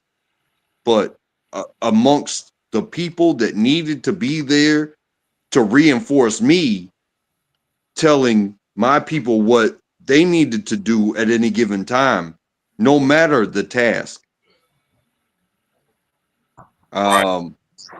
I did not want them to fear me, but I came from a place of being with them and being in love with them. And the moment that I had to inflict fear upon them, I couldn't do it. There was nothing in me that was going to make them fear me. But once I took it to my boss overstepped me and said, hey, you're not going to be like this. You are going to do your job. Just like he does what I tell him to do, you are going to do what he tells you to do, and so on and so forth. well, it's a leverage kind of situation, right? In order to tell somebody, hey, fall in, because you're telling them, hey, I'm telling you to do this, I need you to do it right now. And a good leader knows when to fall in line and follow what needs to be followed, which obviously these guys didn't do. But you have to have something that makes you the leader, right? Something to either threaten them with, or something to hold, something that you can take away from them, or have to offer to them. Like, people Well, aren't just going to be like, "Hey, you're saying this, so let me fall in line." Like, was it a rank thing, or what? Did you have the rank to be telling these guys this? no, no. What he said was is he didn't have the rank at first, but he got the rank. But then he became the superior of his friends. So his Yeah, friends yeah. didn't see him. You know what I mean? His Well, friends didn't see that's him what I'm that way. saying. But that But makes you the boss, then, right? If you, because they looked at you as a peer, and then you became the boss with the rank thing, right? But maybe you're missing out on the fact that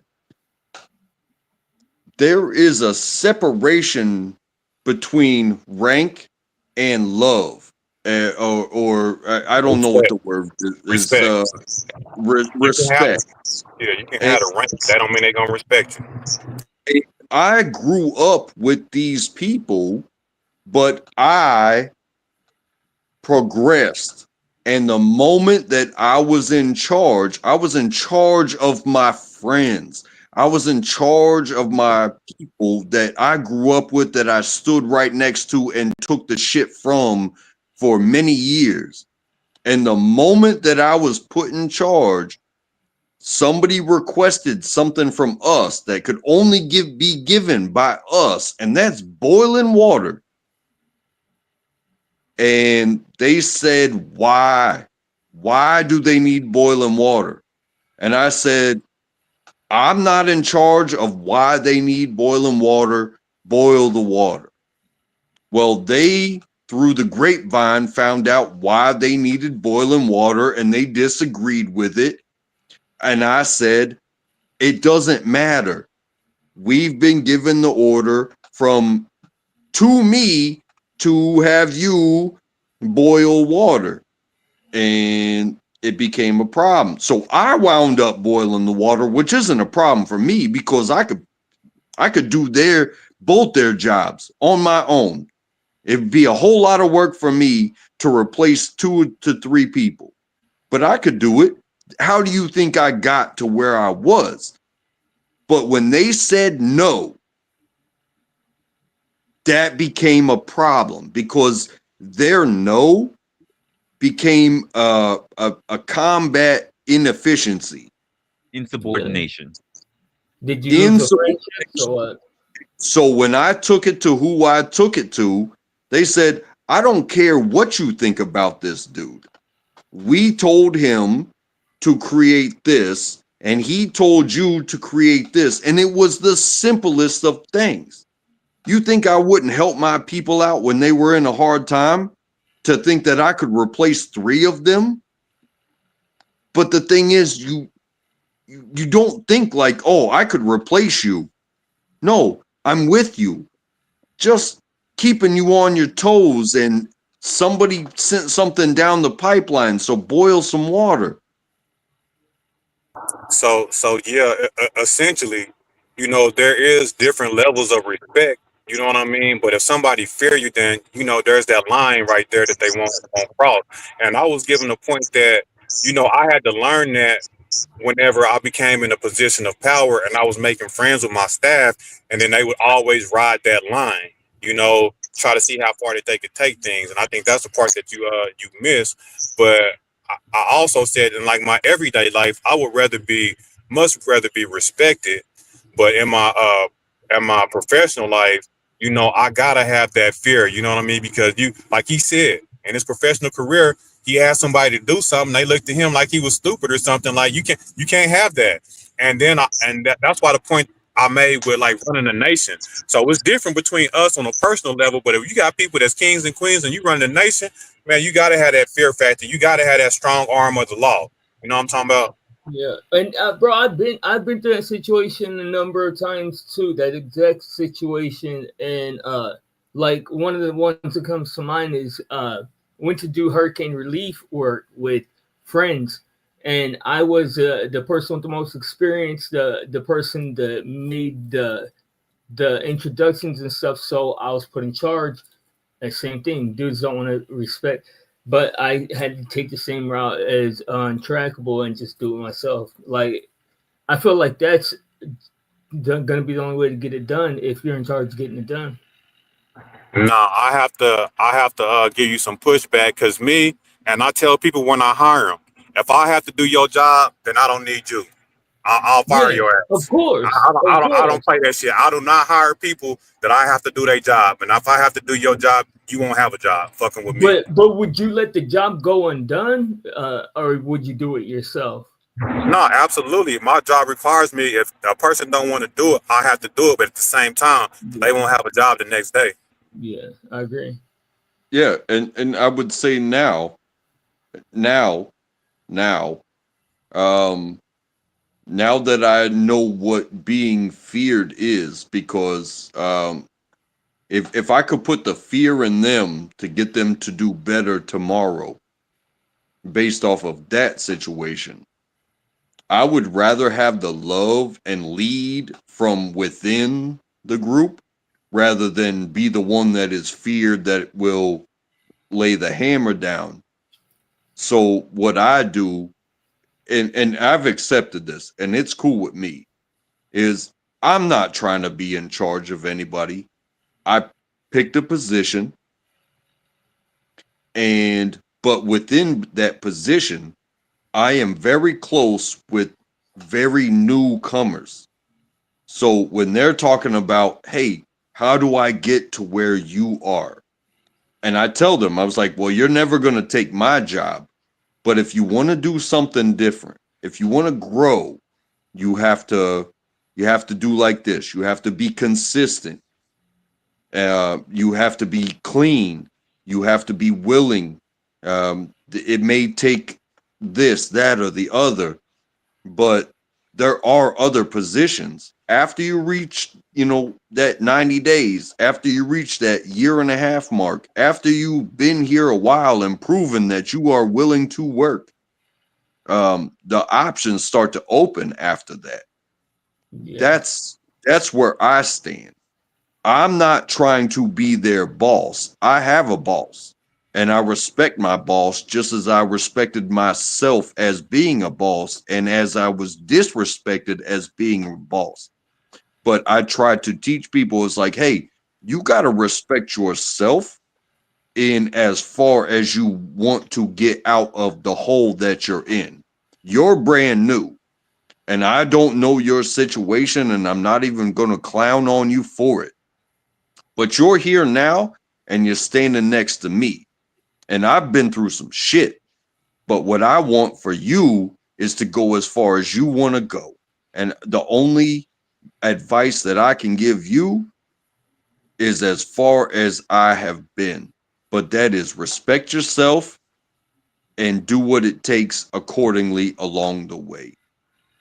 So when it comes to, my personal experience, I've been put up and I've been put down, but I'm not trying to be something better than what I've chosen to be.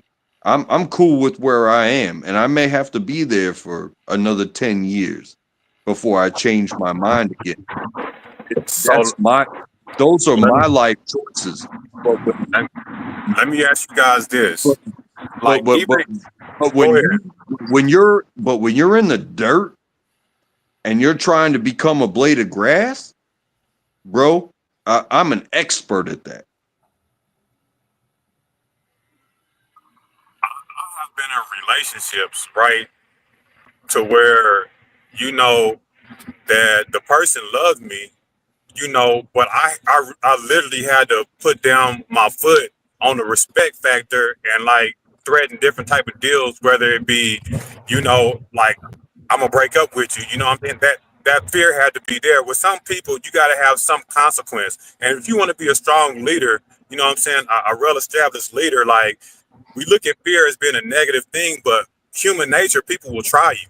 You know what I'm saying? So it's not necessarily a negative thing. Sometimes it's a necessary thing, right? If some people don't have a semblance of fear that they're going to have some consequences, then, man, people will just keep pushing that line, pushing that line, pushing that line. So respect and love only go so far, even in relationships, man. I've seen countless relationships where, people have had to put their hands on a significant other in order to garner some respect. You know what I'm saying? And I'm not saying that it's good or bad, but I'm just saying it's a part of human nature and life, and I've seen it a lot of times.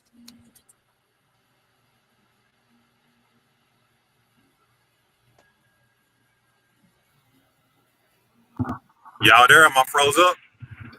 No, No, I was you're able to hear Restless Thoughts. Oh, I'm sorry. I was talking with James in the chat. Apparently, he seems to believe that every situation, pretty much, you need to really have the time to sit there and explain to your subordinates every single thing that you do, every directive, everything that you tell them. You need to sit there and explain it to them, as if part of your job is not to deal with time pressure situations, or either James doesn't have a large team at all. If you have to sit there and, as I just said in one of my comments, if you have to sit there and explain every single intricacy of the reason why you're there, then they have every right to question the reason why you're there every day. Well, that's another aspect is like because when like going back to my personal experience when I went to do that with my buddies in the hurricane relief thing, like for the first day or two, I got that pushback.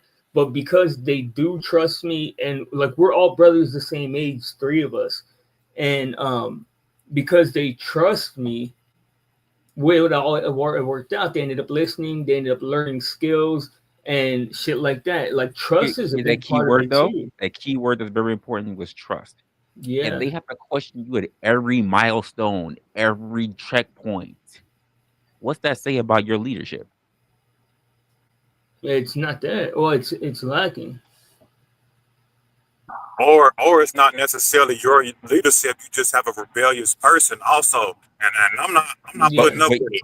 If somebody and questions every single thing, every single thing that I put down, like questioning why, and you know what I'm saying, I mean, I'm not doing it. yeah, and blind. That was the point that I'm making earlier. I could be sitting in a position of leadership. There will be people who won't acknowledge me as a leader.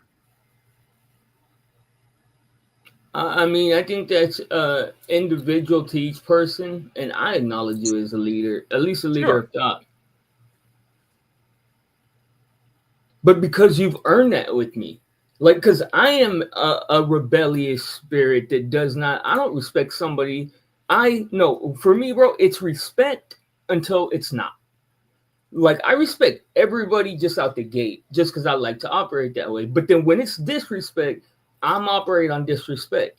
But I have a different level of respect that comes where I'm willing to follow someone's direction or listen to the suggestions or commentary on my thoughts, which is a different level of reverence. And you have to earn that with people. It only comes.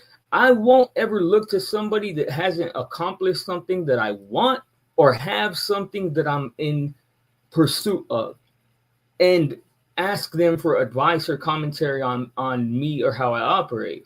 But if you have accomplished something, whether even if it's philosophical, even if it's spiritual, even if it's just in having peace in life or something like that, you have to have something that I aspire to for me to have that level of respect. That's just me personally.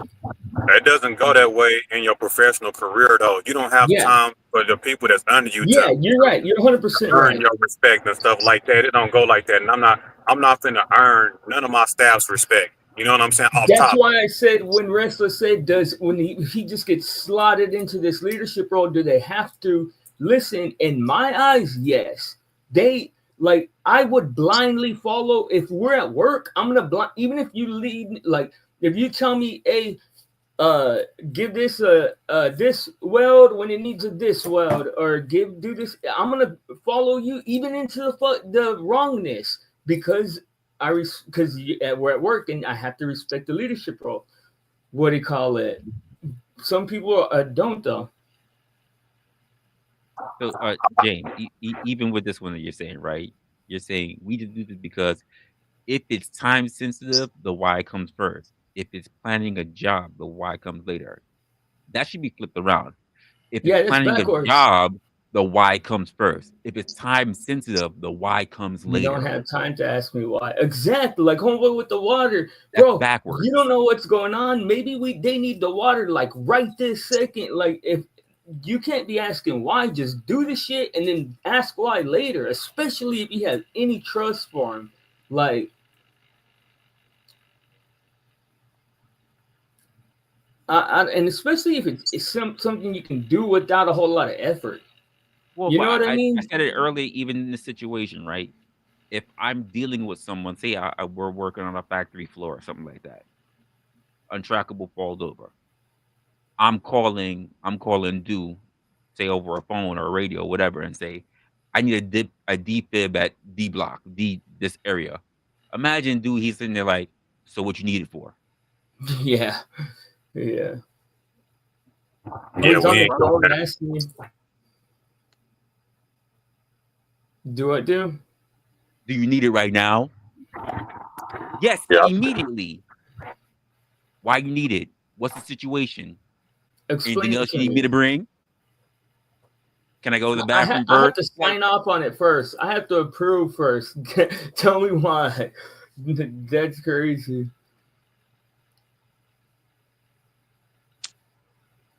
And you know, Give me a second, fellas. I come from a crazy world. It doesn't matter if it's the food world that I come from or the military world that I come from. when you are trying to serve customers, are you going to sit there and ask why? Are you going to send somebody out there to interrogate a customer that has a complaint?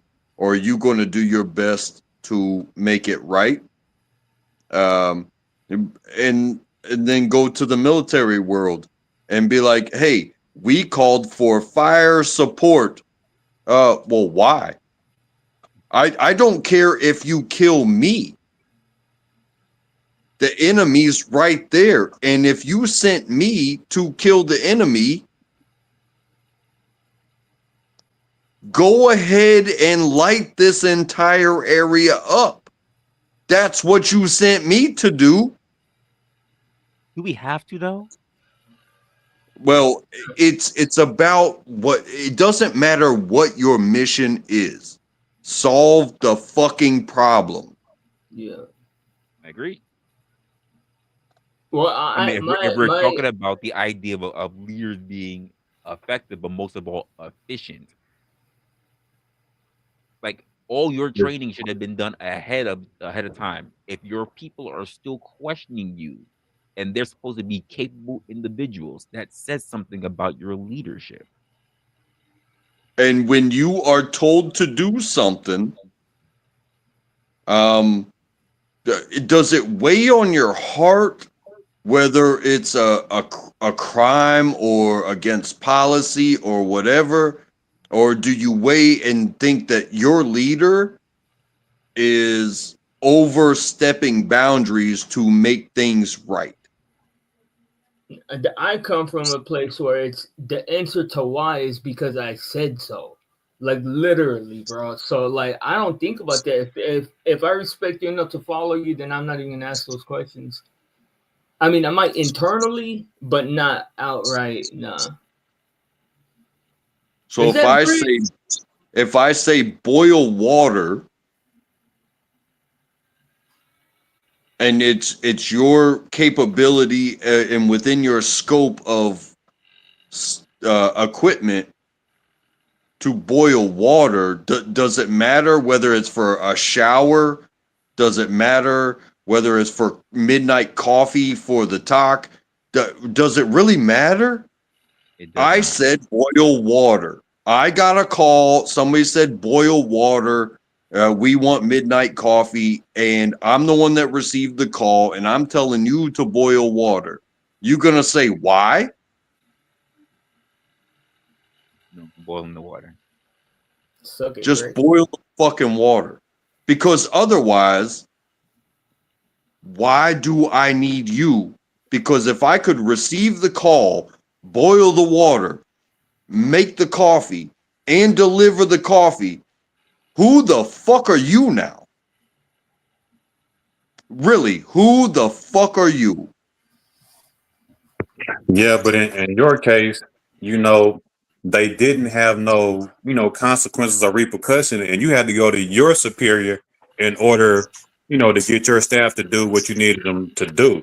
That's why a little fear, a little consequence, a little repercussion, can be a fair thing, a good thing to have, a beneficial thing. So I was going to say also, like, being a leader like Trump per se, like you want to be a strong leader. You don't want to be somebody that's seen as a pushover. Like I could never be that. I would like to be someone who's seen as a strong leader, and I'm going to be, harsh on my enemies. I'm going to be good to the people that love me, but I'm going to be, a strong leader.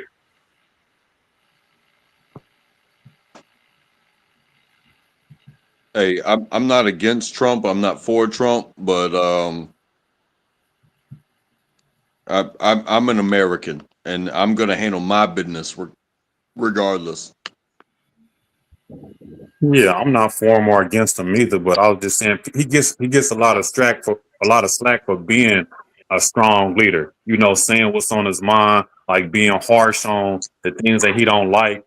Like I think that that's a good trait. A lot of people don't understand it or respect it, but if you have been in a position of authority, then you understand why. Yeah, well, at the same time, I could say boil that water, or I could say, hey, you lazy sons of bitches, get off your ass and go boil that fucking water. Otherwise, I'm gonna do this, that, and the other to you. The words that come out of your mouth are heard by your subordinates. So it's diplomacy at that point. But that Or could be the motivation. I or mean, or you could say it in a different way. You could say boil that water, and they say why, and like what you said, because it's a part of your duties, and I asked you to do it. If not, you disobeying a direct order, and your ass gonna have to find something else to do, respectfully.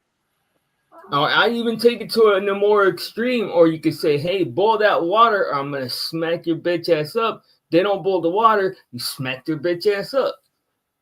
That just, I mean, that's a way to I'm get sorry. I'm sorry, sir. I'm sorry, sir, but you're not smacking anybody. Yeah, What do you that mean? ain't gonna fly. In the What do military you, or hold on, professional what do you field. mean, bro? What do you mean? Because In the military, in the professional world, or in just what That's I'm not looking happening. at right now, you Even aren't if you had smacking friends, so anybody. you're telling that's me not that, happening. what do you mean that's not happening? That's not happening. I And mean, the, it's and the not fact that you happening. think it would just play out that way. But You can go that ahead and how try, can, and that's stupid that y'all you, say that, bro. you, That's stupid that y'all hey, say that because look, hold on. you'll Let be, me prove y'all wrong real quick. Let me you'll be prove y'all one wrong. dude Hold on, bro. that gets beat up Hold by on, 5 bro. dudes. Boiling water. You Hold on, understand, hold right? on, hold on. If you Bro, are can you alone, hold up for 1 you second? are alone, and you're What, telling bro? people like what you just said, Hold on. you will Hey, be buried can you alive. hold on, bro? Now Don't tell me to hold now on. I'm How about asking you you. hold on? I'm Because asking you you. don't know shit. You going to tell How you somebody gonna you're going tell to me that I don't smack know them? shit about my You, life, bro? Because you're I'm going to telling you tell how. somebody you're going to smack them, and You you are see, bro. one You v see, that's five. the problem. Is that that's the You problem, bro? don't Is that stand a people chance like in you, your dog, own. you're threatened by everything, bro. Because I'm talking about my life. I'm talking about my life and the people that are my subordinates. I'm not Go ahead talking and about smack. Go you, ahead and bro. smack them. Like, Don't you can't threaten somebody with what do you smacking mean? them I if you're can't, not bro. going to I'm a smack them. But see, you bro. smack You one, you're going to wanna know? fight 10. You're so threatened by me saying something like that, bro, that you think I'm coming at you or something. When I look, bro, now if you listen, if you allow me to finish my comment. Now, in practice, when me and people that are working for me are in a situation where I tell them to do something or else I'm gonna smack them, I would and have smacked them. So how the fuck you gonna sit here and tell me you're not smacking nobody? So yeah, but he was talking about in the military and in a professional I'm environment. like, fuck the You could, military. yeah, I'm you talking about could do it. effectiveness. Hold Period. on, blind. Nobody's saying that you can't do it. We just saying that it's not going to end well for you in those situations. I Like you haven't could been do it. hurt or killed by one of my friends or anyone that's worked under my authority in my. I mean, bro, like it's crazy that. But for dude to be so upset and be like, that's not like that's crazy, bro. That's weakness. That's weakness in leadership, right there. No, it's all good. I mean, you know, y'all got y'all separate opinions. I tend like That's a he gives lawsuit back. when you go ahead and put your hands on somebody Yeah, like that. You that's put the your point that entire we're trying to make. business at danger. Crazy. That's the point The right there, bro. probability of you thinking that you just gonna hem up any stranger, anybody who's Any got stranger. anybody who has self-respect is wild. I didn't say anybody and anybody. What do you Well, mean? that's the point, but that's the point that Untrackable is making. The probability of you, regardless of what position that you're in, that with someone who has self-respect is gonna tolerate someone, any position, to threaten them and even to hit them, the probability is highly unlikely. Then the stakes, the way the scenarios I've been in my life must have been different, bro. Because in the situations I've been in, when I need somebody to listen to me, it's not a matter of I'm a self-respecting sovereign. No, bro. It's a matter of do we have to get this shit done right this second? Like, do we have to get this shit done right now? Is the pressure high? Is the stakes high? Do we have to get this shit done right now? So, like, I agree to disagree, bro. No, nobody is saying you nobody's choose saying that you can't. your But employees the issue is the repercussions. Like, I don't know what profession you're in right now, but any profession that I know, like we talking about 99%, you can't say, okay, we need to get this done. Somebody say no, and you say, hey, I'm about to smack you up. And if they don't do it, you smack them up and you don't get real life repercussions. Like, you don't get fired, reprimanded, suspended. Nothing is just not realistic, Blind. You're right. I was saying that hypothetically though, but it was the reaction that made me explain or like go into detail about that. But I was just saying motivation. No, wait, Blind. You didn't present a hypothetical because you said charges for that, and then not only are you not going to lose your job, you're going to lose your freedom. You do some shit like that. But you have to give them a motivation, bro. You don't go putting your hands on an employee. It's so much easier to get off my job site. I'll replace you. I would rather take the failure of the job than put my hands on somebody if and I can lose. Get away with it, I would rather put my hands on somebody. Are delusional right now. You are delusional right now. Bro, if I can get away with it, then I'm gonna do whatever I can to push the situation to be even though chaser.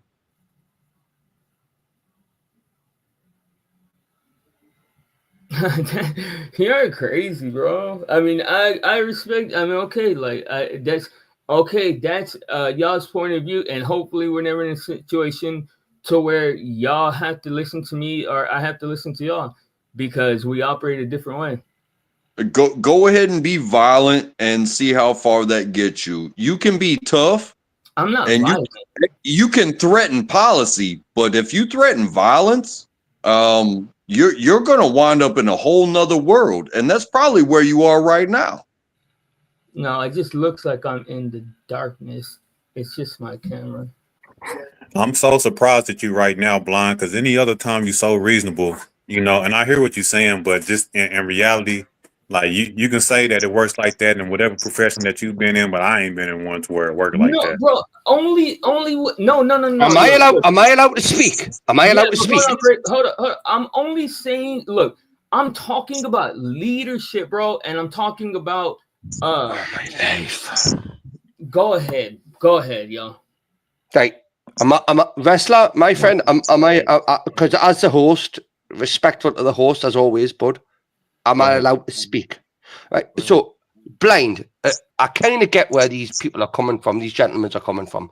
Okay. If you threaten me, is that if I'm in a military position, you give me an order, right, to say, as is like Hitler was giving orders to his, his crew to do stuff that they know they were going to go into a battle that was going to determine, like, they were going to be, they're fucked either way, right? Now, as a military operating, like, person in, higher power, would you just follow orders while knowing they were very consequential to your like fellow members? You know, that you're going to put these people's lives at risk. Okay, yeah. Would you do that, Blind? Yeah, you would. Yeah. So you're willing to sacrifice your fellow members because of a hat? You bring that up, because Bricky, the same way how I can pose this to you. Say you were back in medieval times, right? If you go to a kingdom, even if it's not your king, the customary thing is to do what? Kneel. If not, you lose your head. Mm-hmm. Are you going to tell me that when you go to that kingdom, you go to meet that king, even if he's not yours, you're not going to kneel? Well, it depends on what your obligations are, objectives are. What's your objective if you're trying to take over that country? That was a question. That was a question there. Well, when in Rome. I don't know why people have a problem answering questions. When in Rome, Resla. When in Rome. I gave the scenario. Thank you. All right, then. So if Brian tells you yes, he's going to, you can't get mad at him for that. When you would do the same thing, you would acquiesce. No, not if it's gonna like acquiesce. With that. When like if I travel to an opposite country, Resla, and I go to let's just say I go to India. About Germany. Yeah, but what I'm saying to you, Resla, is when you're taking over another country, you're not going to respect that higher power and kneel to that king. You're going to say, king, you kneel to me. I'm here to take over your country. Fucking insane. You're being so deceitful. It's not even funny. Well, wait there. Did Hitler kneel to the French government when he took over their country? Did he need to, or was he not? Well, did he need to, or was he not? Oh, wait there. But I answer the question, Resla. Did Hitler bow down to the French? Wait there. Did Hitler bow down and kneel to the French government when he took over? Simple question, simple answer. The answer is no, because you know why? Does any soldier hold on. Tell me a time where kings bow to other kings. You're not gonna make it. No, it makes sense. So then, tell me a time where kings bow to other kings. A king bows to another king. I'll wait. Tell me where kings bow to other kings.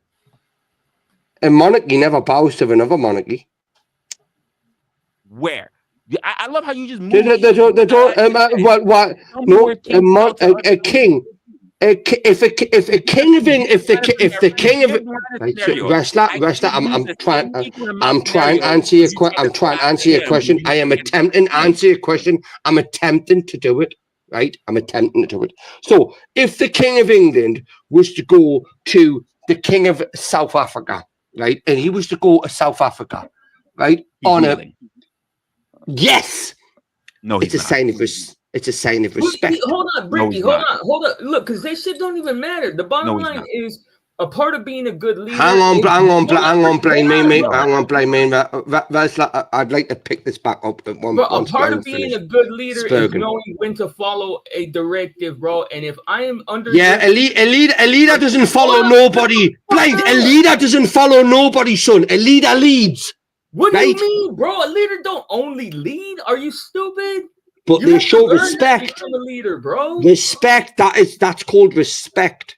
Right, like when Zelensky came into the White House, he should have just shut up, bowed down, took the money, and fucked off. Right? You should just rebel against everything, bro, and just do. No, I'm not. I'm not saying that at all. I am literally saying the total opposite, blind. So you need.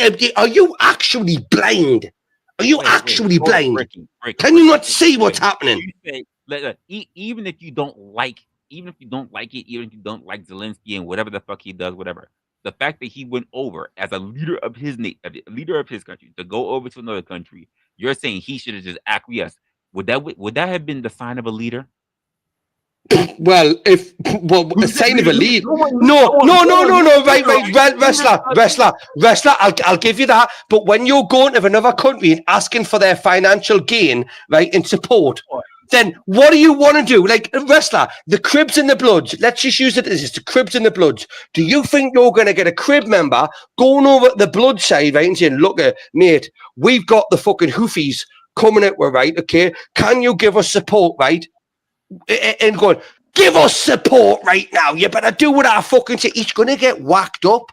He's going to get fucked off. You've got to show respect, right? Especially if you're going on a ground where you're asking. Hold on, because this one I can actually. Shut up, will you? I'm fucking talking to Resla, man. You little dickhead, you. When do you fuck's sake? When do you shut the fuck up? I'll tell you what, I'll shut up now. I'll shut up now for you. Go on, continue.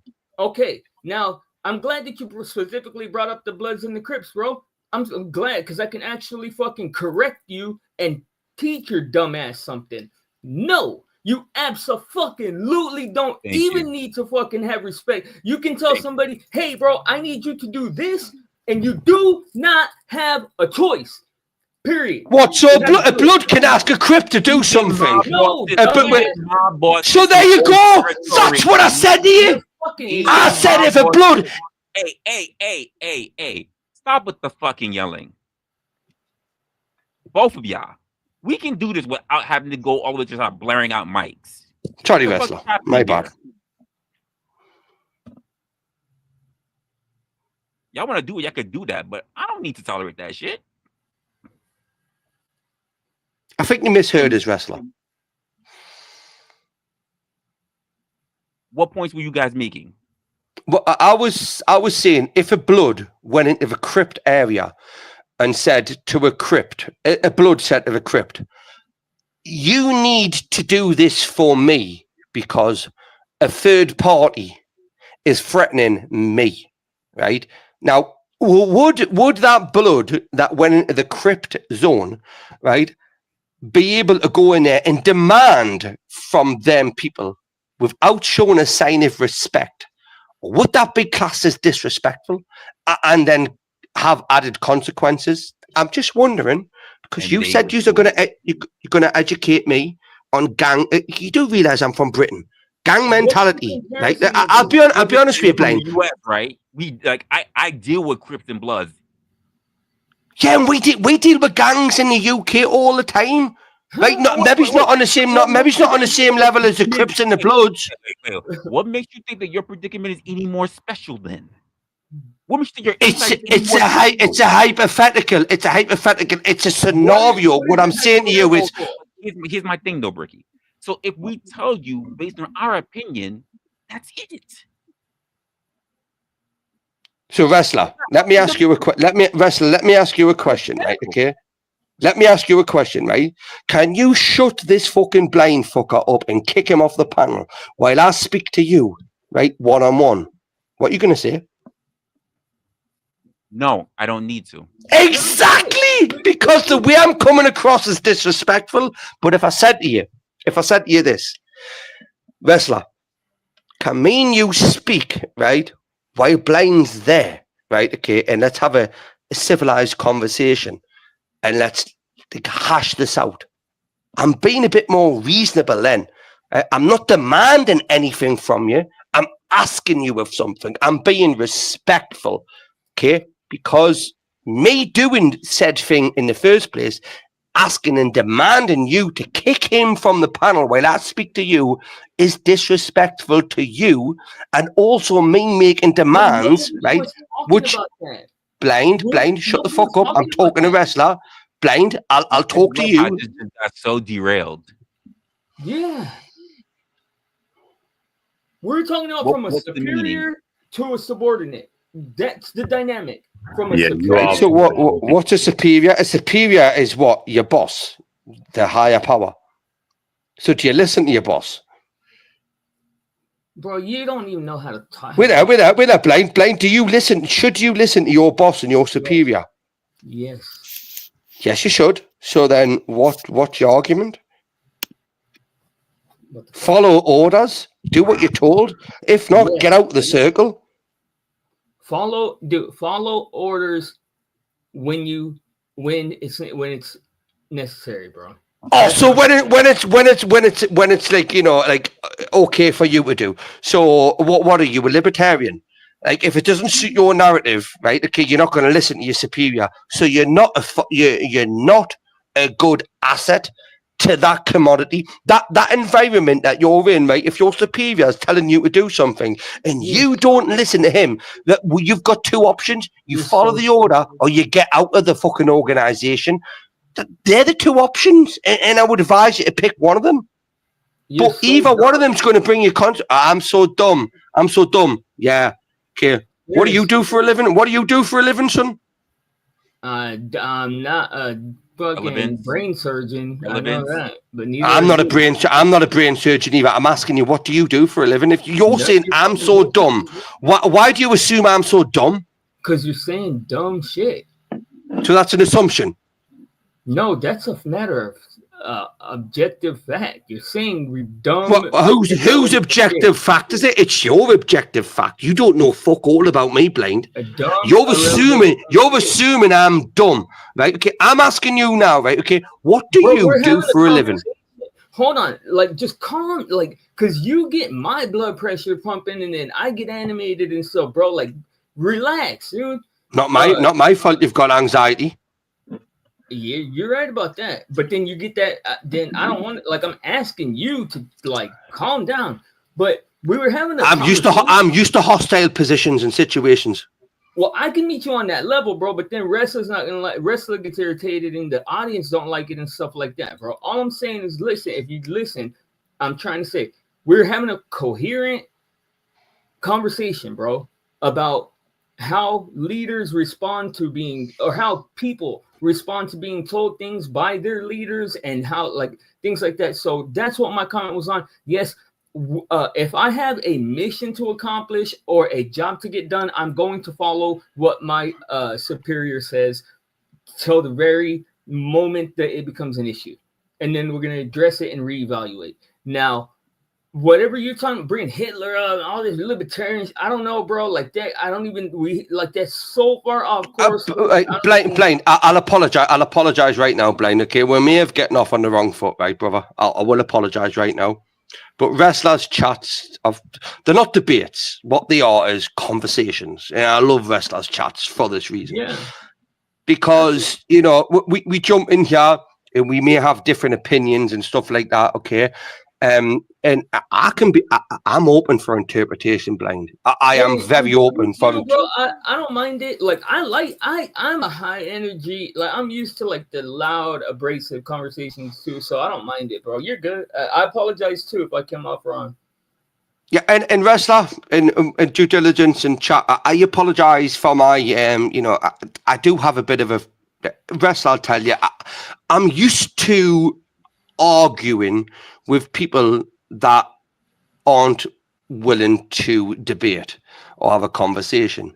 I am very willing to have a conversation, and a difference of opinion is where I really like to be, because when people have a different opinion to me, I can look and I can make a judgment and go, Bricky, I think we all agree, and this is Resla show, the opinionated, right? So do y'all think y'all can run it back and just have that cordial conversation? Yes. Like yes. Let's go. Thank you, due diligence. Thank you. Blind, my name's Bricky. I'm a proper twat. How you doing? Salute. I'm blind, and people say the same thing about me. in Resla has always been a proper see you next Tuesday. That's an acronym for cunt. Yeah, I'm aware. Oh, that was nice. That was quick right there, boy. That was quick. Due diligence, he doesn't do his due diligence. He just sits there. He does. Man, don't start simping on due diligence, Blind. He doesn't need that. He's a big lad. He can look after himself, okay? Man, I want to hear y'all had a conversation. If not, I'm going to continue the conversation, because we was you do that, due diligence. You do that, my friend. I apologize for interrupting. Right, you're good. So yeah.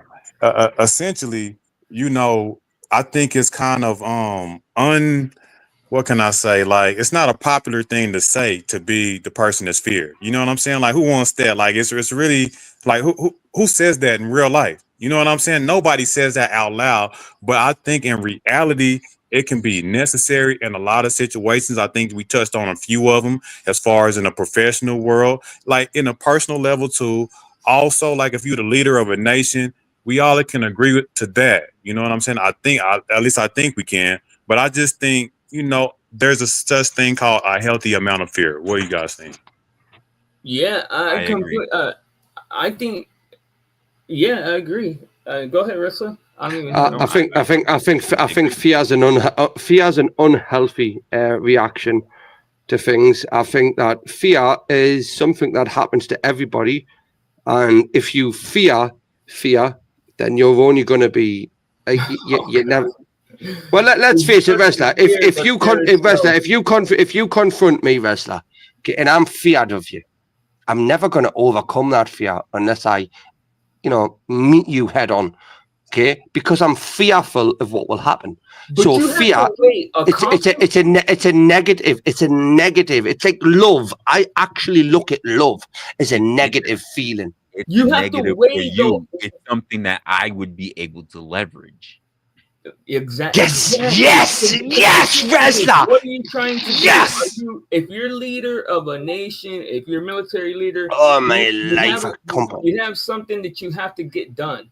Like, what links are you willing to go to get that done? And to me, I don't look at putting fear in someone or even operating under fear. I don't mind if, like, I'm about getting the job, like accomplishing the mission as a team, or even just individually just accomplishing it. So I don't think the whole fear thing is as bad as people act like it is. So check it out, Bricky. I understand what you're saying, and that makes sense also. But let me give you some historical context. I don't think you was here earlier when I said these points. So what I mean when I say a healthy amount of fear, I'm saying if you look in history and you look at like the European like monarchy and stuff like that, whenever you see those people getting poisoned and assassinated, you know it's not always good to be a beloved king or somebody who was just Definitely. You know what I mean? And then I also agree with you can look at like the African patriarchy too. Like a lot of the Egyptians, pharaohs and stuff got assassinated. Also, you got to look at like Julius Caesar. Julius Caesar. I was just going to say the most famous one, Julius Caesar. You know, so that's what I mean by whenever you're in positions of power. So due diligence. I'm going to ask you a question now, right? Okay, if you're a single man, right? Okay, and you are a hitman. Okay, you get paid thousands of pounds, dollars to do these jobs, right? Okay, you know, and you go and do them, right? You end up then having a family. You then end up having children, right? Okay, are you still going to be able to do your job as a hitman, where you're taking people out, right, without worrying about the consequences that are going to happen to said individuals, like your wife or your children? Okay, I mean, maybe not, but I want to know where you're going with this point. I'm gonna say no. What's the point? Right. Well, then what I would say to you is that love is for a certain person and certain things actually makes you more susceptible to corruption and fear. Right. So if I am a single man, I'm going to go out and do what the fuck I want, because the only person that's going to be affected by it is me. But once I bring other people and individuals into it, like said family, wife, children, then I become compromised. So I become weaker, right? I have a vulnerability. So that's what people can exploit from you. So as a higher power, as a leader, right? If you are giving orders to someone beneath you, if they have vulnerabilities, like a family, you're going to threaten them, right? Which is going to force that individual into doing what you say to. Because if not, then it's not them that's going to be affected, it's your family, right? But on the flip side, if it was just you, then, well, you know, there's no collateral damage. But there's no collateral. I mean, you don't think a person losing their livelihood is not a sense of collateral damage? Collateral damage isn't anything to do with yourself. Collateral damage is to do with outside of yourself. Sure, but it's not mutually Are exclusive. you saying just for your sense of perception and morality, willing to forsake your way of income because you don't want to do what you're paid to do? Do you want us to put this into an absolutely direct scenario? Hold on, let me answer that one first. Let me answer that one first, because the way things operate now, dude would exit that career path the moment that he started getting a family, because right. Yes, Blaine. Yes. And then the next generation of youngins without those type of like the gang thing is a so Resla. Can I put this into an absolute definition of where I come from? Yeah, right. Okay, so me when I was younger, I'm 40 years old. When I was in me late teens, early 20s, I was involved with a certain group in a scenario which would basically do a type of a Robin Hood scenario. We would take from the rich to give to the poor, but that wasn't the case, right? Okay, we were basically called taxers, right? So we would get given information and we would go out and take stuff from other people, right? And sorry. That's a game. That's a same. But I ain't justifying what I done, mate. I'm absolutely appalled at what I used to do. I'm telling you this stuff. Right, okay, but what I mean is that I had no children, I had no wife then, right? Continue. He wasn't judging. Continue. He wasn't judging. Once I ended up having a wife and a family and children, I realized that the game that I was in could affect the people around me, right? Okay, and then I had to reevaluate what I was doing. And again, I maybe it's brought us closer to God and shit like that, you know. But again, I can't take back the past. I can't like take away the past and like make it what I wanted it to be. I accepted what I'd done then, right? Okay, but it had no collateral damage, no consequences to my actions other than me. In me, I'm just me, nobody else. But once my family became a part of my life, I had to start reevaluating and thinking there are other consequences to my actions. So then I reevaluated them and I stopped doing what I'd done and became a fucking bricklayer. I got you. Now that was way more better. You cleared that up excellently. So let me address that, right? So I understand what you're saying. You're saying that if you fear, then you know people can potentially put the pressure on people of your loved ones. So you don't essentially just have to worry about yourself. You got to worry about yourself and the people you love, because if you fear, people may try to retaliate. And this is what I'll say. I agree.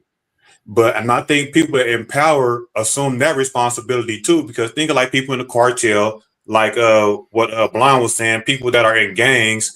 You know that that's a possibility that your people can get hurt. I don't ideally want to be in that situation, but if we're talking about a positive position of power, somebody that's trying to move the world forward, you're always going to have opposition. Always think of the most positive person that you know. I'm talking about in the world. What kind of world leader don't have no opposition somehow, somewhere? You know what I'm saying? People are real power, not even on the everyday level, which I understand that aspect too. But what I will say to answer your question directly is that, if I take what they say, heavy is the head, meaning like if you come into responsibility or authority, you're going to have big responsibilities, and protecting your family or putting your family in jeopardy may just be a part of that, Well, with great power comes great responsibility. Yeah, hell yeah. Exactly. Check it out. Also, so like, where are we looking at the equation from? Like, are we looking at it? Oh, what's up, Brick? I thought you were him. Brick Jonesy. By the way, just before he starts speaking, I'm the real Brick, right? He's the snidey one. Okay. Well, I changed my channel name anyway, so.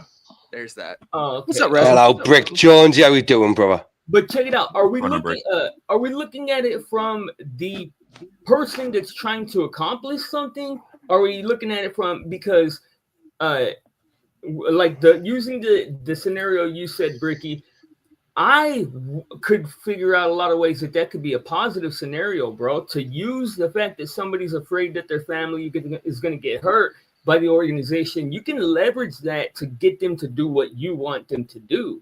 So, like, where are we looking at this from? Like, well, that's exactly the position he's using. He's looking at it from a threat analysis. It's his family. He's being leveraged. Mm-hmm. No, yeah, okay, but I'm saying like my children go to school blind, right? Okay, my children go to school. How do I know that said enemy is not going to be tracking these individuals? And because again, I'm using this from a low level point of view. I'm not using this as for example, a President Trump point of view, right? Okay, where he higher level point of view. Let me ask you've asked us a question I'm trying to answer and you've interrupted us, right? Okay, you already answered it. No, I haven't. You didn't let us finish answering. Right. So I'm just a low level street thug. Right, I go around taking money off people that have money, right? And then them people want to revenge what happens to them. So they have children, I have children. They're going to pass down the beef to said children. Now, I have to worry about my children, right? Now, what was this about?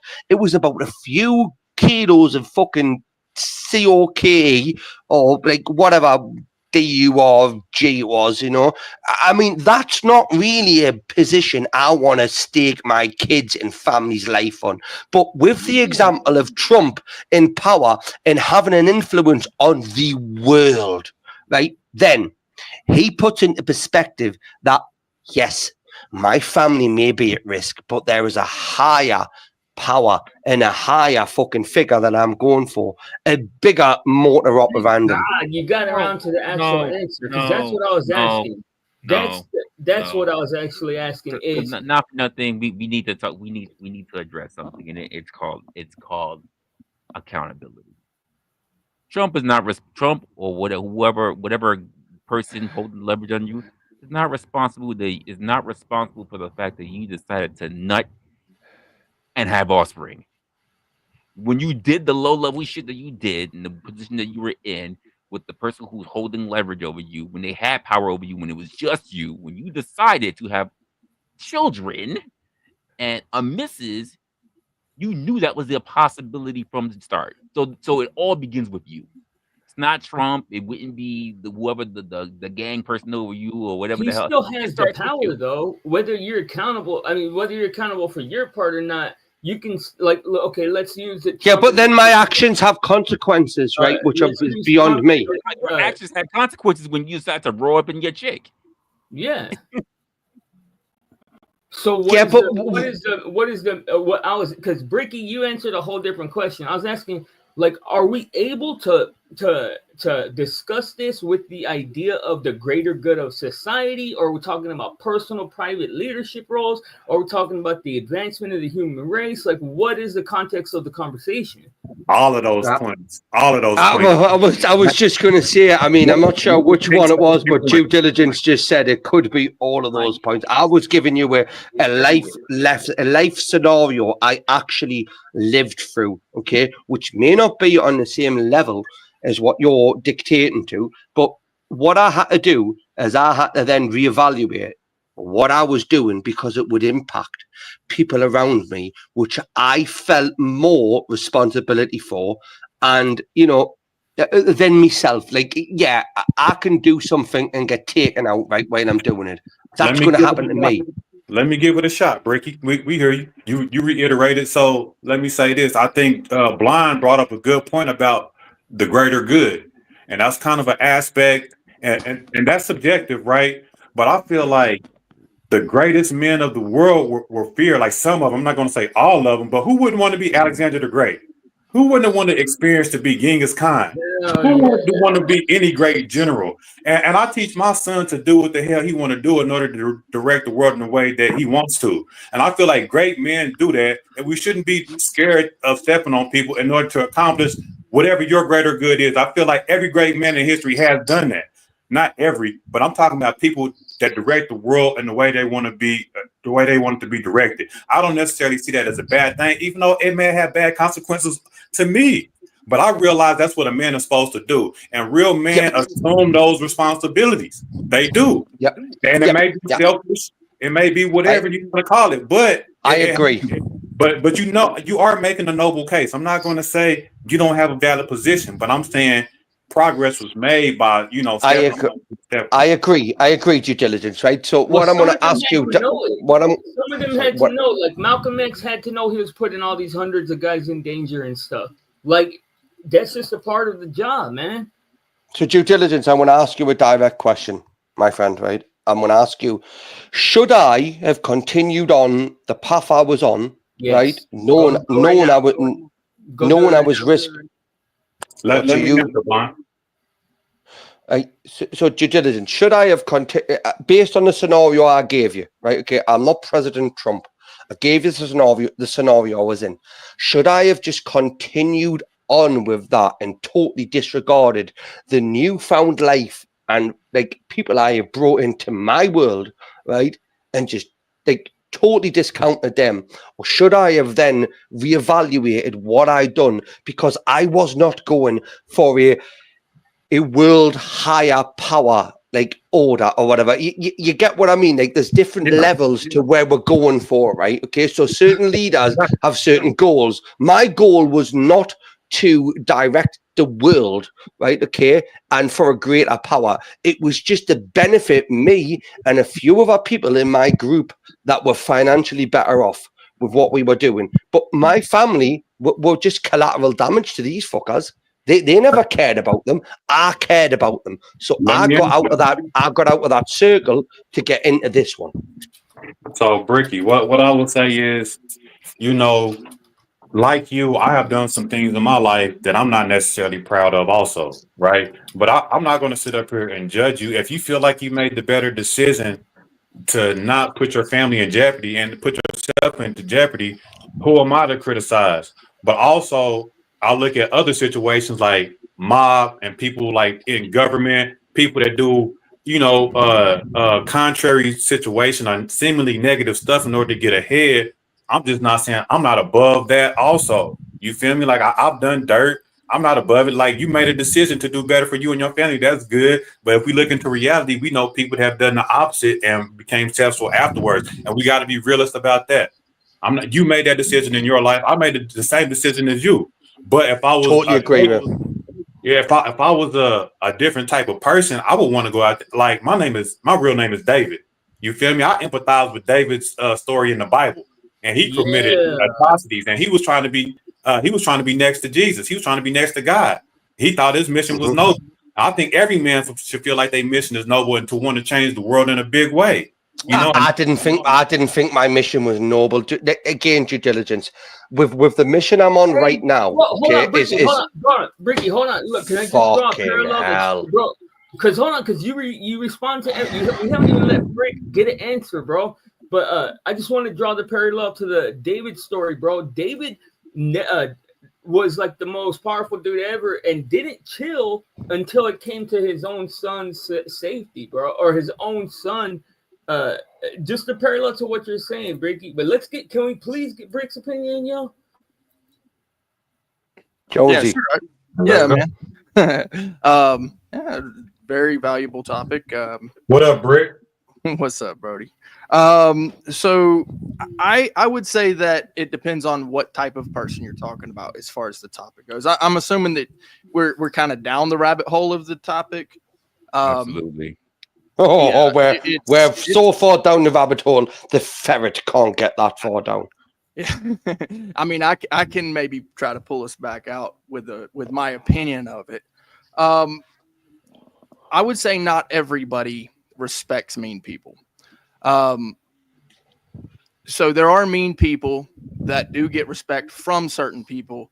And then every person is different. Every situation is different. And so because of that, you might run into a situation where the same person backed up against the wall who accepted the mean person, did what the mean person told them, like a cat, like a feral cat with his back against the wall, comes out and says, I'm not doing it anymore. I don't respect you anymore. And I'm just not going to take it anymore. And then either becomes the mean person themselves or ignores now and continues about their business in their own way. Or even kind of does a mix, and kind of mood swings on it. So, I'm sorry that I missed the soliloquy. I was trying to watch it at the same time I was doing my video. Jonesy, let's ask you a question, Jonesy. What lasts longer? Does fear or respect last longer? What would you say you would rather have from an individual? Would you rather have respect on a genuine level where someone respects you and trusts you, or someone fears you? What would you rather have? When you say fear, there are two types of fear. So could you clarify? Okay, well, just take both of them into context, right? Okay, so like either or types of fear, what you're saying. Would you rather? Would you? Okay, now respect lasts longer. Right. Okay. So in that case, right? Dangerous? Because going back to the scenario that you were just saying about being backed into a corner, what I've seen throughout my life, bro, is there's nothing more dangerous than somebody that's afraid. Like, well, somebody that's afraid is not the one who puts the fear into someone else. Those are two different people. Yeah. So if I'm afraid of something in the fear, like I'm scared, right? That's different than fear of disappointment, right? So with fear of disappointment, that's kind of like respect, except for with respect, you're doing it because you know that the person has shown respect to you. Then or let's believe the person that's showing respect to you has a greater need for your concerns. So again, look at this as if, for example, a mother rat. Look at a mother rat, for example. If you were to back a mother rat into a corner with her young, right? Even if she knows she's going to be killed, right? Or unalived, sorry, unalived, then she's going to defend her young till the bitter end, right? She's no longer respecting you, right? Okay. She no longer fears you. But if she did not have said children, right?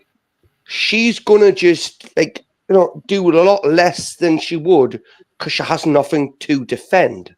So my argument is I gave up everything that was going for me at said time because I realized that what I have now is a greater, higher power in a cause for me to continue on in life, right? And be respected, right? Because fear is nothing.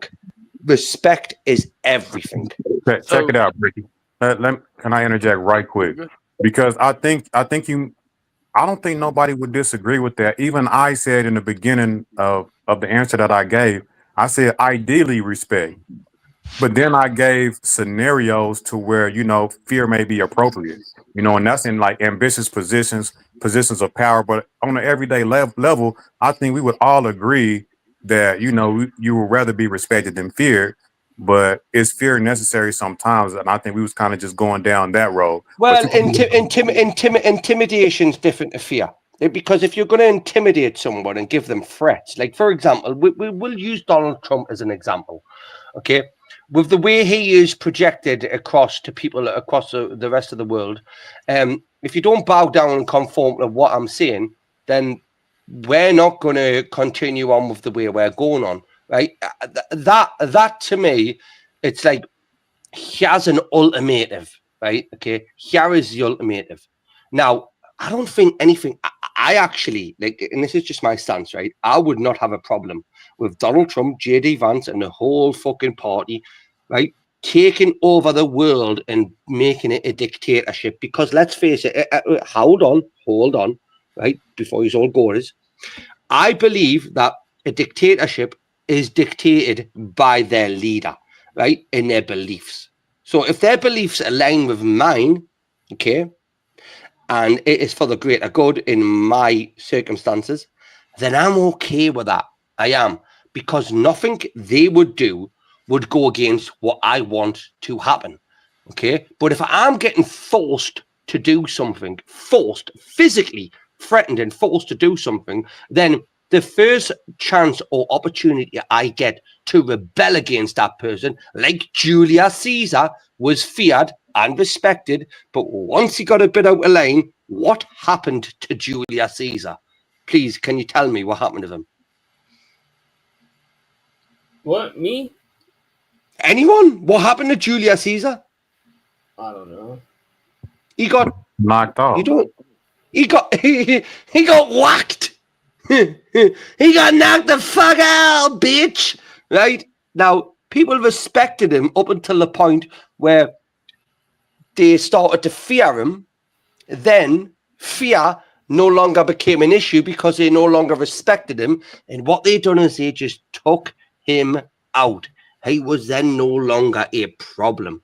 So if I give you $5 on the street, right, when you're homeless, okay, you're going to respect me for that in a sense, right? But if I take $5 from you, but give you $2 back, right, and expect you to think that I've done you a favor, you're gonna fear us through intimidation. But eventually, what's going to happen is, well, what could happen is you're going to rebel. You're going to rebel against us. And once you rebel, right, rebellion has nothing to do with respect. Yes, we agree, but you could also argue the opposite, that people that's empowered, that are benevolent and don't practice no discipline, they get ran over. You got examples like JFK, Martin Luther King, different figures in history that were got ran over. are just nations that didn't have a mighty military, that no one feared them. They get taken advantage of. So you making a point, but we just So what about Hitler? What about Hitler? I mean, Hitler was respected and he was also feared. Indeed. What about the United States? What about the United States? Again, yes. Who just said Genghis Khan? Resla, did you just say Genghis Khan? Well, what's the point? You can find the point being made by is that you can literally find situation scenarios to literally vouch for both sides. Right. So, what I'm saying to you, am I wrong? Or was I wrong in making the decision I made because it was based on fear for my family, but it wasn't. So the individuals that I was involved with, I no longer respect them. Right. I also do not fear them. Right. I fear them for my families. If I was involved with them, I would have feared them for my family's well-being. No, Ricky, no. You were not wrong for doing what you did. Like so, but what I'm trying to alliterate is, for me, I feel like what I done was for a greater, higher power other than myself. I took myself out of that equation. My whole financial benefit or personal gain meant nothing. I'm not trying to be a dick, but are you looking for absolution? What do you mean, Resla? What do you mean? Do you need someone to forgive you for the kind of decision that you made? Oh no! I mean, God's already forgiven me. You know, I repent every fucking day. It seems like we're circling the same thing. Let's dive it. If you chose respect, that's fine, but it doesn't change the fact that plenty of other people can also choose and find many reasons, just many plausible reasons to choose fear. It's all about the wolf that you chose to feed. Yeah, I agree with you. If you're trying to make a case that without a doubt respect is better, you're not gonna find it. Well, for me, it was more beneficial. I wouldn't say better. I would say for me individually, it was more beneficial, Resla. So yeah, I grant you what you're saying, and I appreciate what you're saying, but I would not advise anybody at all to take away my life scenario and use it as an example to base their life scenario on. And like reiterated, I done what I done based on my life experiences. Now that may be wrong or right in certain people's eyes. I can't judge these people for that. Ultimately, they will be judged, and not by me or you, Resla. We all know who's going to judge them eventually. But for me, I done what I had to do, and I still don't know if that was the right decision. But what? Get your hood down. Take your fucking hood down anyway, Resla. You're looking like a proper fucking hood yard. Well, first of all, I want to say thanks, Brick, for $1.99, and I don't know who's going to judge them. God's going to judge them. Hey, how much to kick this dude off? 100 quid. 100 quid to kick me off. Blind. $100. You've got $100 to kick me off. Right? I bet you haven't got 100 quid in your bank account right now to fucking give Resla to kick me off. Right? Well, shut up then, you fucking poor broke little bitch. I'm not, right? Bro. I'm not an English muffin. I don't have quids. What are you talking about? I said dollars. Have you got $10? Have you got $10? You got $10 in your bank account. Have you got $10 to super chat? $10. $10. Kick us off. Go on, play. I just want him to be off already, dog. Super chat, Resla. $10 to kick me off. Go on. I dare you. Give me a price. Tell me. Let me know how much. Okay. Resla. I want $5 of this. By the way, an hour of my life I can't get back. I came to have a critical conversation, and this dude's walked us in a circle. You do realize I'm just going to donate $50 back to him to kick you off and bring me back on. Then I'll be happy because I've got more money than you, fucking dickhead. I've got more money than you. Is that what we gonna do? We gonna do Big Bang, but Big Bang take Little Bang. Resla, I'm trying to grift for you. I'm trying to grift for you. Right? Okay. Let's do it. All right, I'm gonna start. Well, get your super chatting in, Blaine. Get your super chatting. Resla's providing a service for all those degenerates. My phone's powering up, so just sit tight. Yeah. So you're gonna have to deal with me until your phone powers off. So Resla, knowing now that he wants to kick me off, right? Okay, just before he does, can I roast him? Yeah, you free. I mean, I wasn't asking you, dickhead. I was asking the host. I was gonna help Resla? Resla? No, you weren't gonna help us. You're trying to power your phone up to find your mother's credit card details so you can kick me from the fucking stream. My mom won't let me use her credit card. What do you mean? Yeah, exactly. That's why you're not able to do it, son. Because you got no money. You're fucking broke, right? Is that what you're gonna roast me about? I'm literally about to pay to get your ass out of here. Yeah, and look at I'm waiting for it. 10 Resla is. Am I okay? Is $10 sufficient? Is $10 sufficient? Bro. This shit's aging me. Believe me. I'm like, hurry the fuck up so I can. Listen, I'm a capitalist. Right? And I will provide capitalism, right? So as long as someone benefits from this fucking kicking, you can kick me, my friend. You donate to Resla. Anyone donate to Resla. Resla, I think $10 is a bit cheap though. Do you know what I mean? I will accept that. That's why I wanted it to be $10, bro. I'll shoot you a cash app, something extra just because you're the homie. But I want it to be cheap to kick this bitch off, bro. Resla's just said there. Resla's just fucking WhatsApped us there, right? And he says $10 is going to kick you off the panel, right, Bricky? So, Blaine, if you donate $10 in a super chat, so everyone in the chat can see it, right? Just donate $10. Donate $10. Put your hand in your pocket, you little fucking bobo. Don't talk to me. I want to kick you off. I want the conversation to continue. $10. $10 is all it's gonna take. It's coming. $10. How do I super chat? What do I do, bro? Tell me what to do. You press the button. You press the button in the bottom right hand corner of the chat, right? Gives you a super chat. And you put your bank details in. Bro.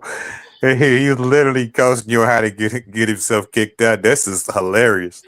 It's crazy. I mean, look at due diligence. What I'm going to say to you is it's going to benefit a fellow capitalist, right? And someone who, again, I love Resla a bit. But if he's going to earn $10 from getting me kicked off, then wait until I donate $50 to bring myself back and remove you, Blind, right? Because I already know you're struggling for $10, right? I've got hundreds there sat there, right, son? So if you want to have a money fight, we're gonna see. I mean, I'm just sit tight, still bitch ass. Not struggling for the 10. No. Yeah, he said he gonna resurrect himself. You hear me? We're gonna move on to see it. Yeah, right? I want to see it. It's a motherfucking showdown. God damn it! I'm here happy for it. I'm happy to. And then how much if he pays 50 to get me off? How much to get his bitch ass off a second time? How much? 100. Y'all making the rules. Just do what you do, man. Just get past the first hurdle. Get past the first hurdle and pay $10 to kick us off. Then we'll find out. Damn, this motherfucker's annoying, bro. Just pay the $10 and then you can feel the consequences afterwards, son. Bitch ass up so I can. Resla, I do apologize, my friend. You do know I'm from a different corner of YouTube, right? Okay, but he brought me into this, right?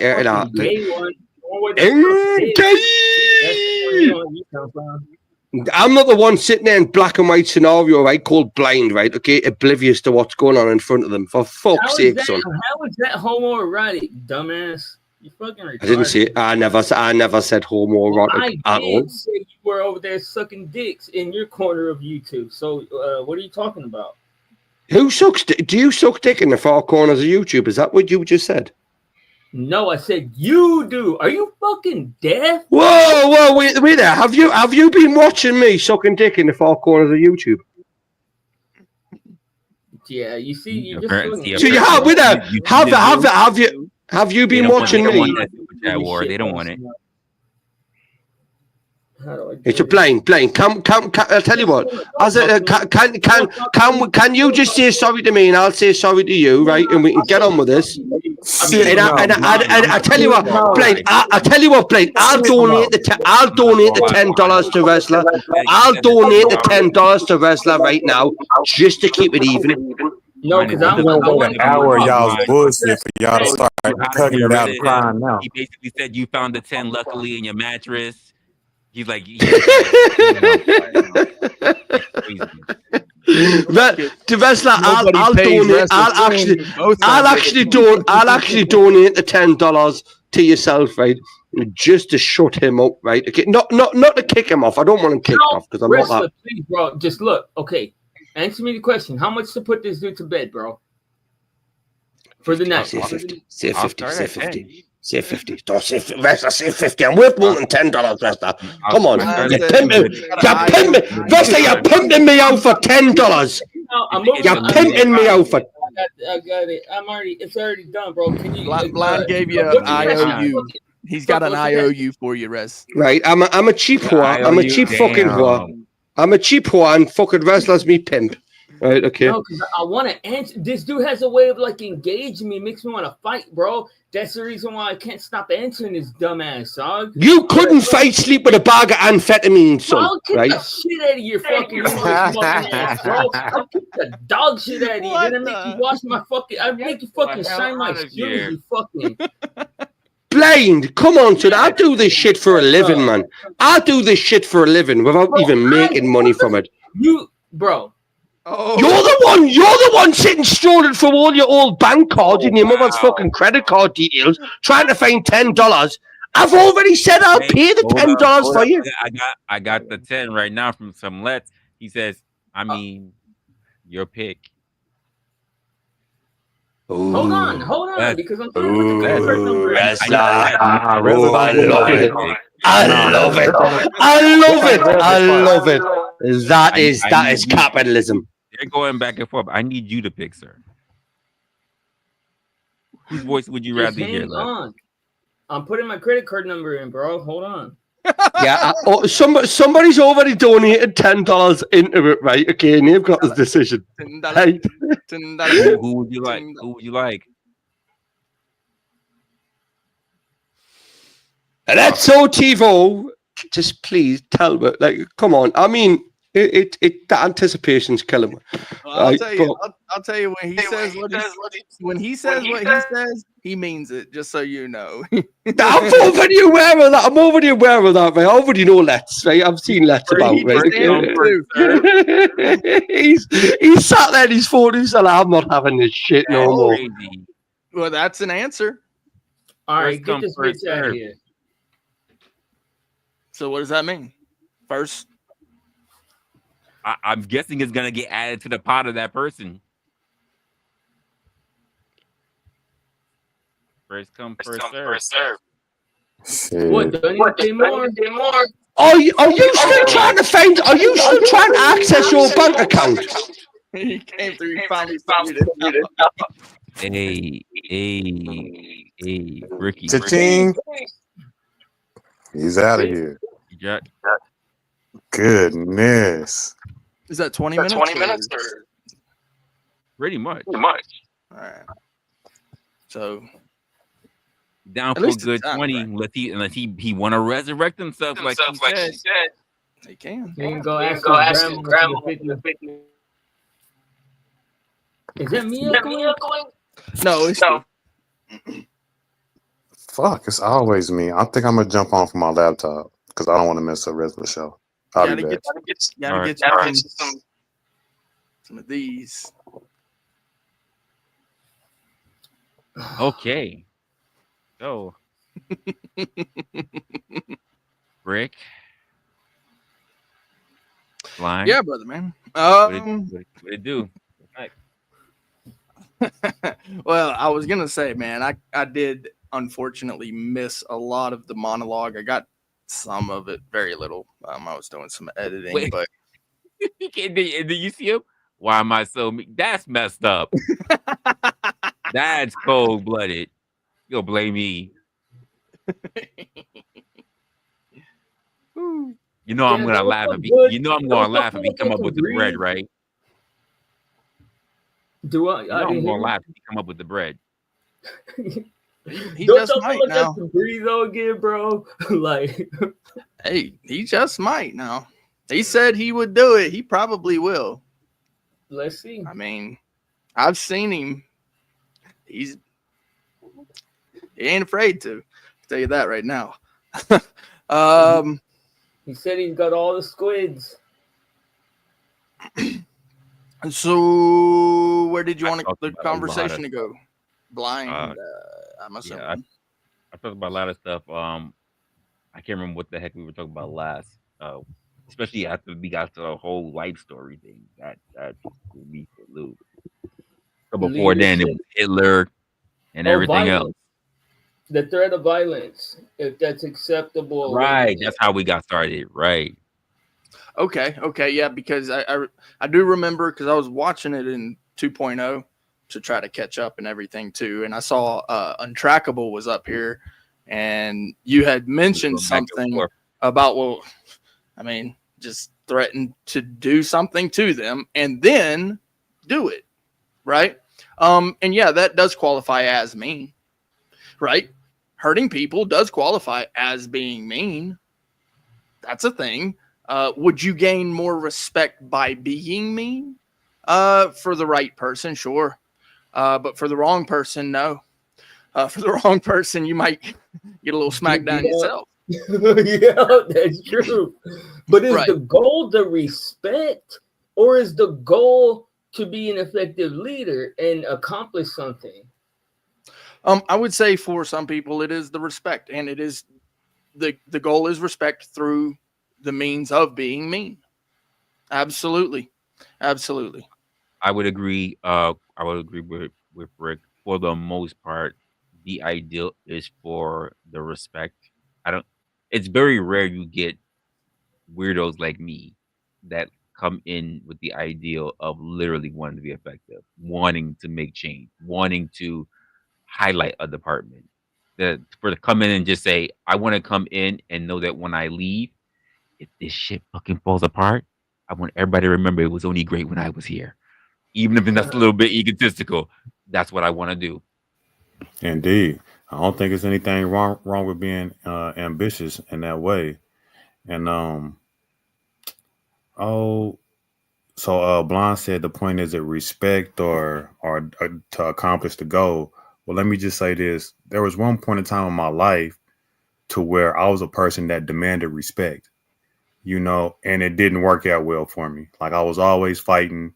I was always like disgruntled. Every little thing like made me upset.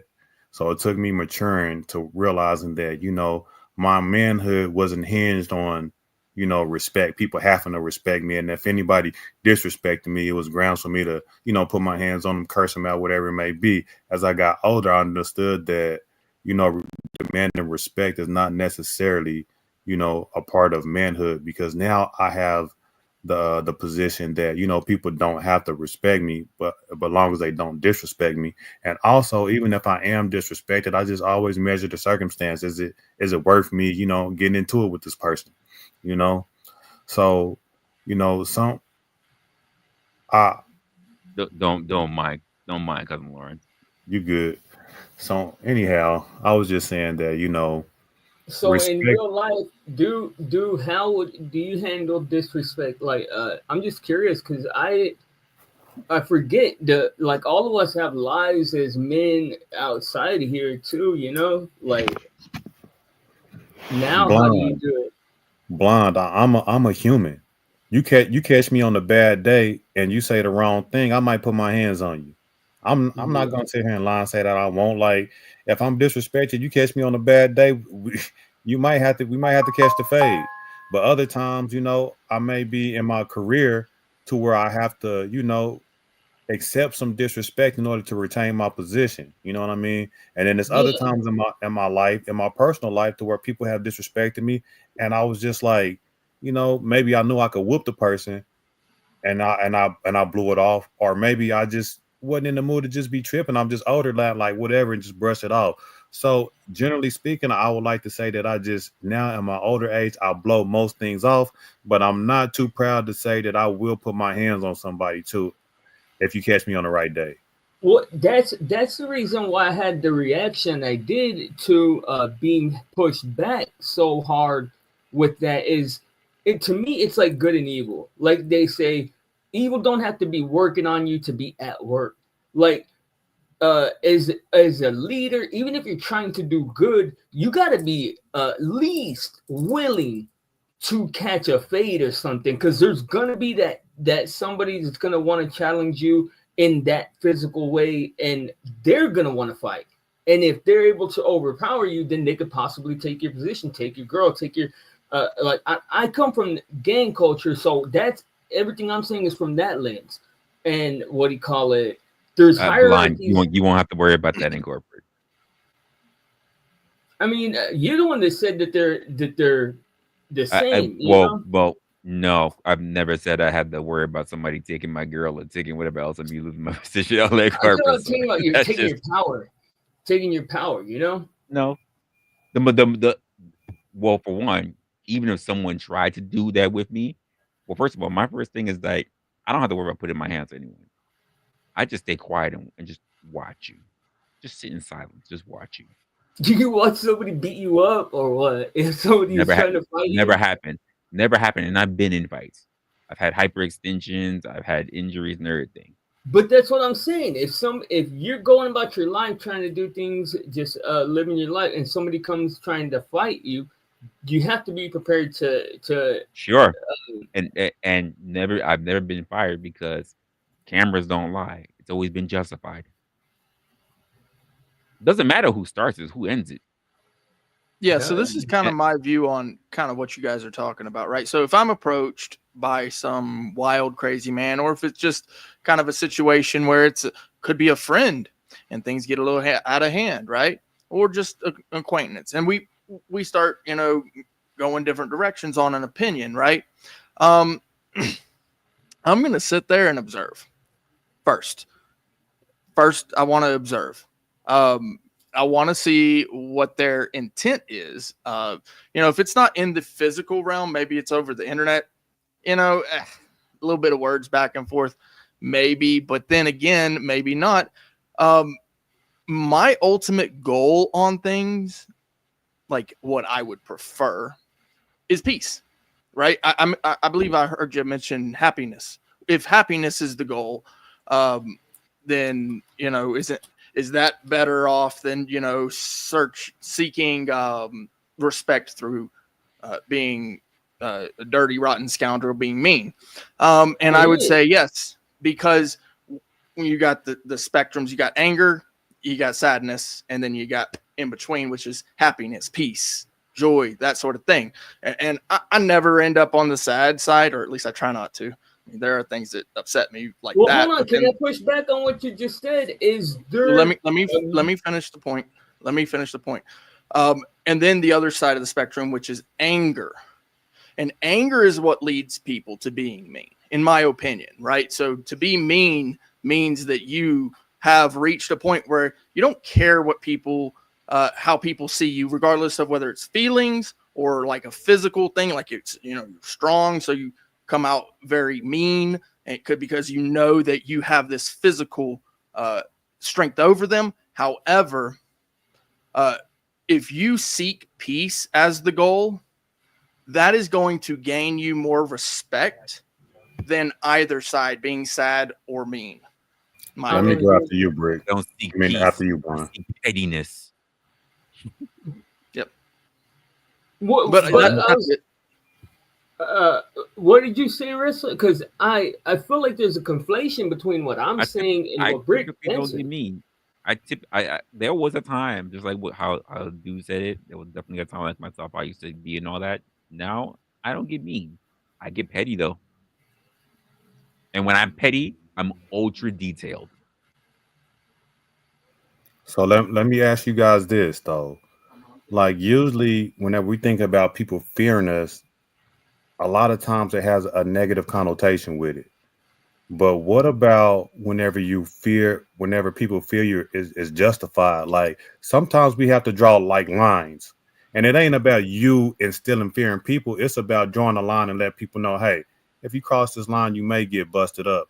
Like that's the whole Boundaries. purpose of like laws and stuff like that. Also, it's not to instill fear in people, but you gotta draw a line to let people know like some things are unacceptable, and I'm not going to accept it, and without a particular consequence or some type of, negation, that to me, that's reasonable fear. That's not people just going around being a bully or being mean. That's people drawing lines and saying certain things I'm not going to accept. And to me, that's healthy fear. And so when it go comes ahead. to the physical force that you might apply, right? I look at it from like if I considered my parents' view or maybe even my grandparents' view, right? So I had this fear of disappointment, not the fear of physical violence on my body, although that did exist, but the fear of disappointing my grandmother, right? She would look at me like with this look, or my grandfather, and that look, right? That I knew that I had done something that they were going to go to bed that night considering my view of why would I do that. I actually remember my great grandmother constantly saying, I don't understand. Why did you do that? And that constant speaking about it, right? And she never had to lay her hands on me, but because she kept I have to asking ask why. you something. Well, if let's say your grandparents, and I want to know, I'm asking you, Brick, specifically, if you, I don't know at what age you were around them or whatever, but let's say you and somebody got into an argument and they watched you get beat up. Like, don't like there's nothing else into the scenario. Just somehow you lost the fight. They watched you get beat up, and you weren't worried about any kind of physical threat. So you just balled up and got your ass kicked. Would they have been disappointed? Who's they? No. His grandparents. No. No. No, my grandparents didn't want to see me fighting. When I got suspended from school for fighting, they were disappointed. Well, I got to be honest. It's a weird, even for parents, grandparents, whatever. It's a weird expectation to believe that someone will win every fight. Well, That wasn't his point. His point was, so if you asked me that question, I would have answered it, and yes, my father and my mother would be disappointed if I didn't defend myself. My mama always told me if somebody put their hands on you, put your hands back, defend yourself. So my parents would have absolutely been disappointed. No, mine would have been disappointed that I got into the fight at all. I should have never gotten into the fight. You realize that puts you at a disadvantage when it comes to leadership compared to your contemporaries, right? Nope. Because your peers are prepared to go to physical battle. No, I'm just saying. Well, he gave you a scenario, Brick, that he said, look, what if somebody come and put their hands on you? And it's not to your fault. You're saying that your grandparents say, oh, you shouldn't have never been in that fight. But some things, it's not up to you. You know what I mean? Right. Exactly. So I believe that you're kind of missing the point here is that if I get into a fight, then I'm not defending myself. I participated in a fight. I didn't defend myself. There's a difference. See, because a lot of people don't understand. A lot of people don't understand what the word fight means. That means it's mutual combat. You participated. But that's irrelevant to the point. If somebody comes up and let's say, like I said, I don't know what age you're around them, but you and somebody at first starts off as a conversation because we have testosterone flowing through our bones where all people get worked up and stuff. Say you and somebody else get worked up and dude just starts laying bombs on you and you never happened. I'm not saying it did or would. Nope. Golly, so you're no, because what you're doing is you're playing out a scenario as if it could have happened, and I'm telling you that that's not the scenario. He's asking you to engage in a hypothetical. That ain't. Exactly. Yeah, I'm not that kind of guy though. You're not the kind of guy to participate you have in no your control. silly little fights. Yes, I'm not that kind of guy. yeah, That- yeah, I'm gonna avoid you guys, But you if you're in the crazy people, presence of at all someone- cost. But That's right. then that means that you're not prepared to go to the links that I am to. No, be I able to absolutely am prepared to I know you're defend. not. You're not. No, you're not. Because I'm not prepared to go to fight for you or anybody. Well, I What- am. I'm gonna fight So a you're at a battle because disadvantage. you get in your feels one day in school. Now I'm gonna stand there and It what? could be for any reason. It could be Fight you? because I feel No. insulted. It I'm could be going because away from you. I'm literally walking away from you. Then you're at And a if you disadvantage. follow me, then at that point I'm defending myself. I wouldn't follow somebody that walked away from somebody challenging them. I wouldn't follow Yeah, them so at all. that's kind of the thing. Is like, so you, we'll say it's you and me. You walk up challenging me. I walk away. That's it. Done. Now, if you follow me, then at that point it's not a fight. It's me defending. I would never myself. follow somebody that couldn't stand up for themselves. Right. So in that scenario, it's a scenario where you wouldn't be able to play that out in your mind, right? So it's kind of the same thing for me with the whole fighting thing.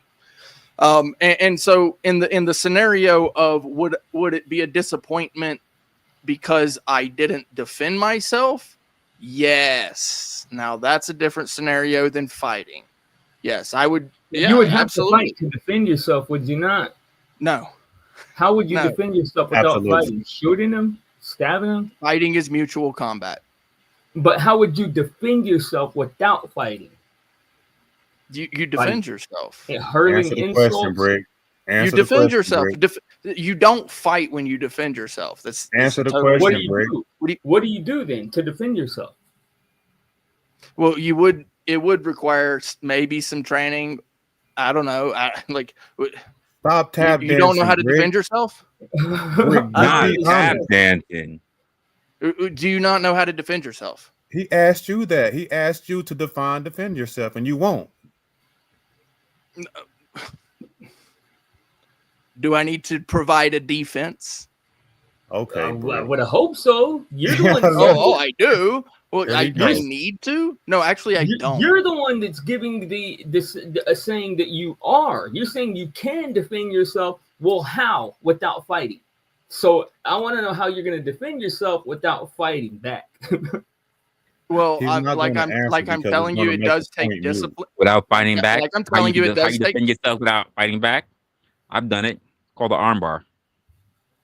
That's fighting Yeah. back. No, that's not fighting No, it's back. not That's restraint. That's combative. What No, the that's fuck you fighting back. Fighting That's restraint. is mutual What's combat. combative? That's Mutual literally combat restraining. is fighting, bro. I'm Whenever telling you you. restrain somebody, you put them in the move. I would consider that if somebody swung off on you and you restrained them, I would still say you engaged in a fight.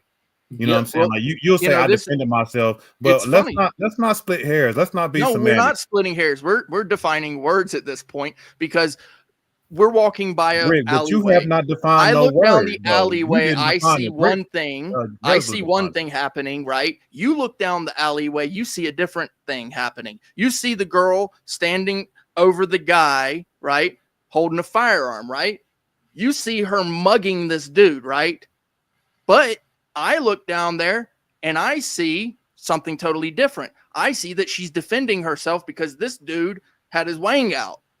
We I see wouldn't two call it different one thing things. or the other. If somebody defended themselves, I wouldn't make a distinction between defending themselves and fighting. Like if somebody tried to take advantage of a woman and she fought them off, that's the same as defending yourself. Like I wouldn't make those distinctions. Like we always know the person that's the aggressor is the aggressor, and the person that's on the opposite side is always defending themselves, and it might take whatever measures you want to call it. Your inability to see And more there than is no one distinction scenario between will self-defense never and fighting. land you on a jury.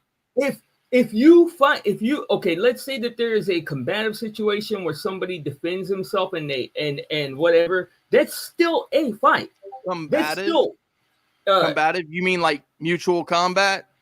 fighting. What as opposed Combat to what? is What is fighting, there besides okay? you talking what non-mutual what are you talking about? Non-consensual Self-defense combat is not combat, okay? Like you might find yourself in a combat situation where you have to defend yourself, but that's because you're in a combat what are you being situation. used to defend yourself though? Are you serious? Yes, I'm asking you to be specific. Do you not know how to defend yourself, Blind? No, I'm asking you to explain it to me. It sounds to me like you don't know how to defend yourself. Yes, Because you would have quite to honest. say combat training. You would have to have some type of combative training. You don't whether have it to be have combat jujitsu. training. No. Yes, jujitsu you is have to use combative measures. No, you don't. You don't need combat training to defend yourself. You're not going to You don't need it. with words. It You have to helps. use It does combative help. measures. It does help. But I'll be brutally honest with you. There are types of fighting styles, what you would call fighting styles, that are actually martial arts, right? That do not require offensive fighting. It does not require. There are martial arts that do not require offense. There are martial arts that are strictly defensive. No, even Krav Maga, defensive art.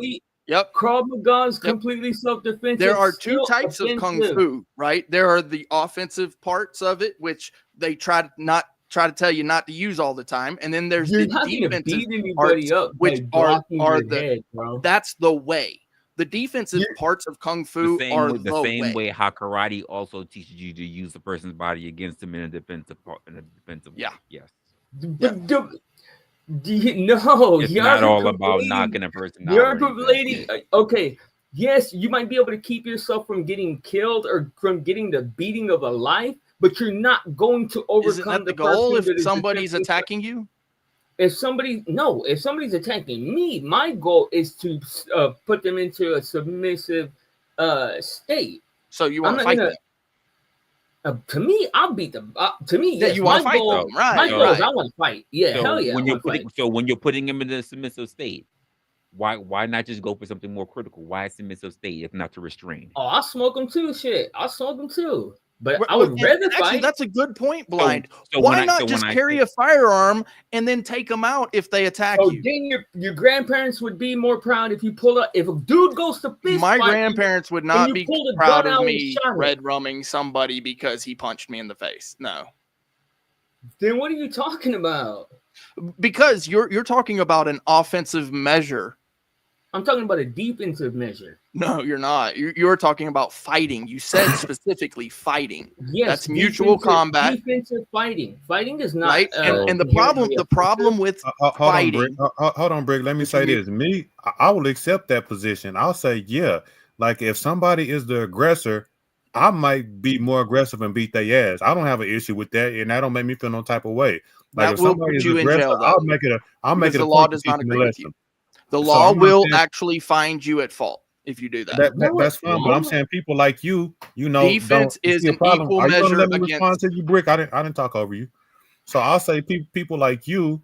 You know, I understand your position too, but I'm not a person of the same grit as you. I was taught if somebody put their hands on you, beat their ass, and I'm fine with that, and I don't care how you think of it, the law think of it, or God think of it. I'm gonna put my hands on anybody, and I might trump their aggressive with mine. Aggressive. But the thing too is that it should never even get to that point, because if you are getting to the point where you feel like you need to go on the offense, it is because you got offended. And you know who gets offended? Not grown ass men. I think you're right about that. It may be something that I do need to work on. I wouldn't argue that either. I'm working on myself, but you know, I'm just being honest. Go ahead, Brian. Go ahead, Brian. No, dude, don't. You said it's crazy. Please, dude, don't let that ever be quelled in you, bro. Because the bottom line is, dude, look. This is let me finish my whole thought. There are men out there with testosterone in their body that want to do good men harm. Now, the only people that can challenge those are strong good men. So there has to be good men that are willing to fight too, bro. Like for every good man to be like, oh, I just buckle up and grab my vagina while I get stomped on. I'm trying to figure out where the testosterone comes into play. Where did that Testosterone is all came in? That was That was a wild. valid point. Testosterone What do you comes mean, on. Resla? Look, He's literally Brick has not answered my question of how he would defend himself without fighting back. Of how he, because you're not, bro, gonna use defend that yourself. You might protect testosterone. yourself. Go find a whore and fuck her. That's how you use testosterone. You're talking about using testosterone in the wrong way to beat some dude's ass, right? No, he was Use talking about for people being sexual more aggressive. pleasure. He's Don't talking use about it for Brick, you missing your, the you point. know, You missing So the you point. should The reason fuck why he someone said if they're trying to testosterone, Brick, fight because you.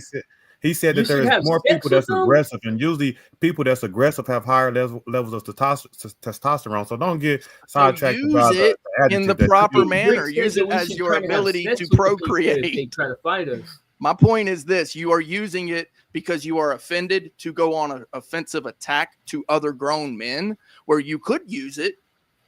You could use it in a sexual nature. Getting Find punched you a in the nice head little ain't whore. getting offended. And how Pay am I her going to $20, transfer getting punched in the head into sexual energy? $20. So somebody, hold up. So somebody's going to punch me in the head, and I'm going to start Bro, making out with you're in the them? wrong area. Go downtown where the whores are. What are you talking about?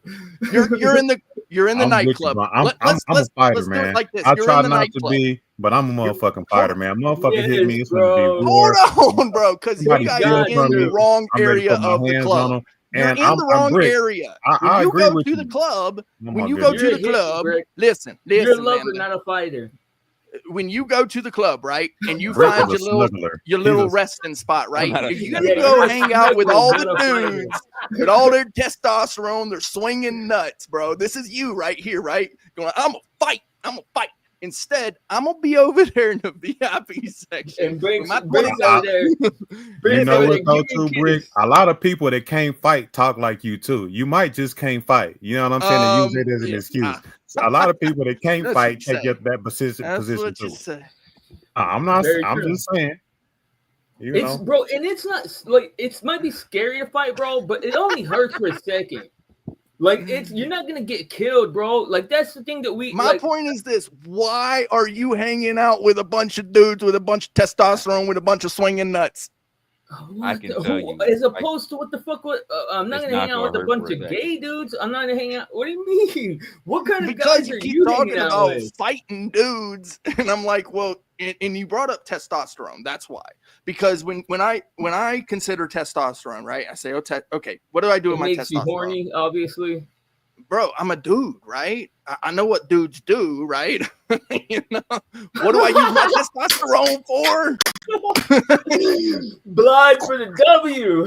You know, like what are we talking about? What are we doing here? And by the way, she does like it when you talk mean to her. So beat up your girl. What the fuck? Be mean to her. That's what but I'm not saying, bro. him. You have to understand what your nature is as a man, right? I don't know. I'm sorry, I said it. I apologize, Resla. I said it. I apologize. Hey, hopefully my mic is working okay. You guys can hear me. Thanks for having me on. What's up, my dog? Salute. Hey, good to see you on, Brick. I was kind of wondering, are you kind of like, I want to see are you making this absolutist stance that you should never use violence? Is that kind of where I'm catching, or am I misunderstanding? Yeah, I would stand against violence. Yeah, absolutely. Yep. So when you say absolutely like that, I mean, I've kind of taken your stance for a while, but then, when I had children and like I have a boy and a girl, and my boy is actually kind of crazy. He kind of takes some of the traits that their mom has. He's almost seems like he's kind of like psycho at times. Like like for some reason, like he doesn't seem to have empathy or something like that at times. And like boys do that. Lately, he's been picking up his like toys and like acting like he wants to use them as weapons, which was not cool. And I'm like totally nonviolent and everything. But the thing is, where I'm going with this is he's been doing that toward me, and okay, I can put up with that, and I'll even let him hit me, and I'll be like, man, I don't know why you want to hurt me. I try to talk to him, and I'm like, are you mad at me? And all, but you don't. All that really goes nowhere. That's fine, all that stuff. But then he tries to act like that to his sister. Put him in martial arts, bro. Martial arts will help with with discipline, with all that. Jiu-jitsu, but he's only like 3 years old though too. So where I'm going with this, is you can accept it for yourself, but once that turns to somebody else who's innocent, like a innocent little girl, like his little sister, you got to step your foot down and say, look, I can let you do this to me, but at some point I have to step in and physically stop you. If you're going to try and be violent with somebody, like, you know, who's innocent, right? So I would say it like this, okay, and I'll explain my position on this. I'm a strong believer in spare the rod, spoil the child. This must be done with love and care. You must explain it first, and then after it is done, you've done this with care, knowing that it will be pain. They need to understand that things that you do in life can cause you pain. And this is the point of discipline, right? And so afterward, you sit and you talk. And because of that, they grow to appreciate the understanding of it. It's not just like you tell Brick don't have any kids. I got you, Brick. Kids, do you, Strawberry Brick? ice cream, then the belt. Brick, do you have kids? No. Do you have any kids, Brick? Bro, I'm not gonna tell you. Okay. I want to talk about but as an adult, so then as an adult, if an adult becomes violent with somebody, don't you ever think, okay, there's just a time where you might need to step in and use violence against the violent perpetrator? So this is where self-defense and honor and protecting. And I'm not talking about self-defense. And sorry to protecting. interrupt. So let me give you the scenario. Let me give you the scenario, right? I got you, Brick. I got you. Forgive me still, man. But here's the scenario, right? Let's say you are the king of your nation. You're a small nation and you got a neighboring nation that's a big empire, right? Your scout comes back and tell you, hey, this army is booting up to come against us. The only chance we have is to get the jump on him. Otherwise, if their army make it to our gates, they're going to demolish us. So, I heard that on 9/11. And these people don't give any mercy. So my question to you still, man, would be, as a king of the people of your nation, you know this army is going to come and attack your people. Would you try to attack these people first or let them come attack you, knowing that you have a 90% non-success rate to get eliminated if you let them attack first? Would you attack them first? And I want Brick and Blind and Resla to answer also. Let me just extend that a little bit. Even if you're not willing to go meet them before they come to you, do you not want your military to be trained? You realize we don't train in hug warfare, right? Like, you gonna throw them off. They gonna answer that. But you're right though. But I want to hear their answer. Well, yeah, I'm kind of curious. Go ahead, what Brick has to say, and then obviously if Resla has anything to say. Go ahead, still, man. No, oh, my bad. Well, I was kind of with you on Brick. Is it if we could make an amends? Because I heard this with George Bush, obviously in 9/11, he says, oh, they're going to attack us, so we got to go in there and attack them. And maybe somebody disagrees with that point, but that's how I understood what he was saying. A lot of it is. And I didn't. I want you to use a scenario that I gave you. Emphatically, this is your people. You are in the scenario, not nobody else. And your trusted scout come back and tell you this army is mounting up again, and you trust this man. I want you to use the scenario. Don't add nothing. Don't take nothing away. Your only two options is to attack or let him attack and defend.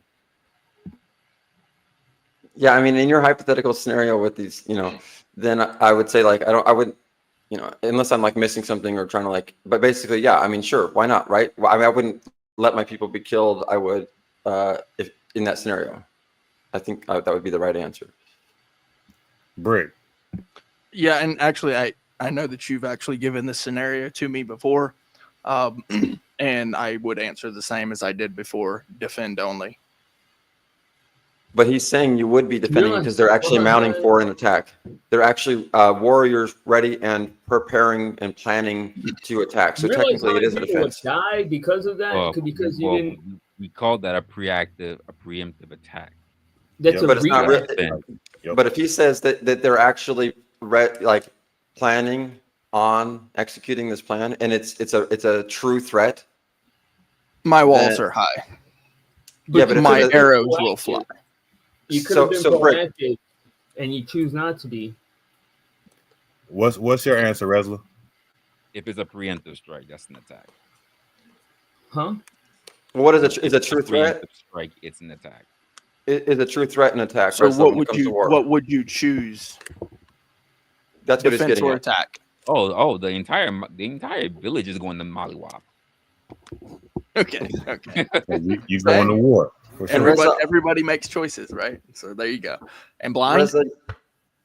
Oh shit, bro! In my We already mind know. right Yeah, now, you're I'm gonna doing attack. shit. Yeah, I'm you're gonna meeting attack. somebody where they're at. I ain't let no. So I'm the only one who would hang on to defense. Well, actually, you didn't answer, even though That's it was your super question. irresponsible. I definitely would, attack them first and brick. Gotcha.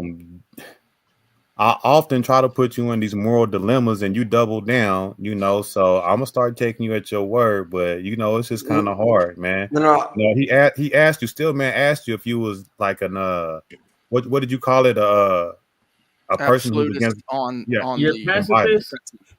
Yeah, no, I'm not pacifist. No, well, pacifists wouldn't fight back. Violence, right? Yeah, on violence, right?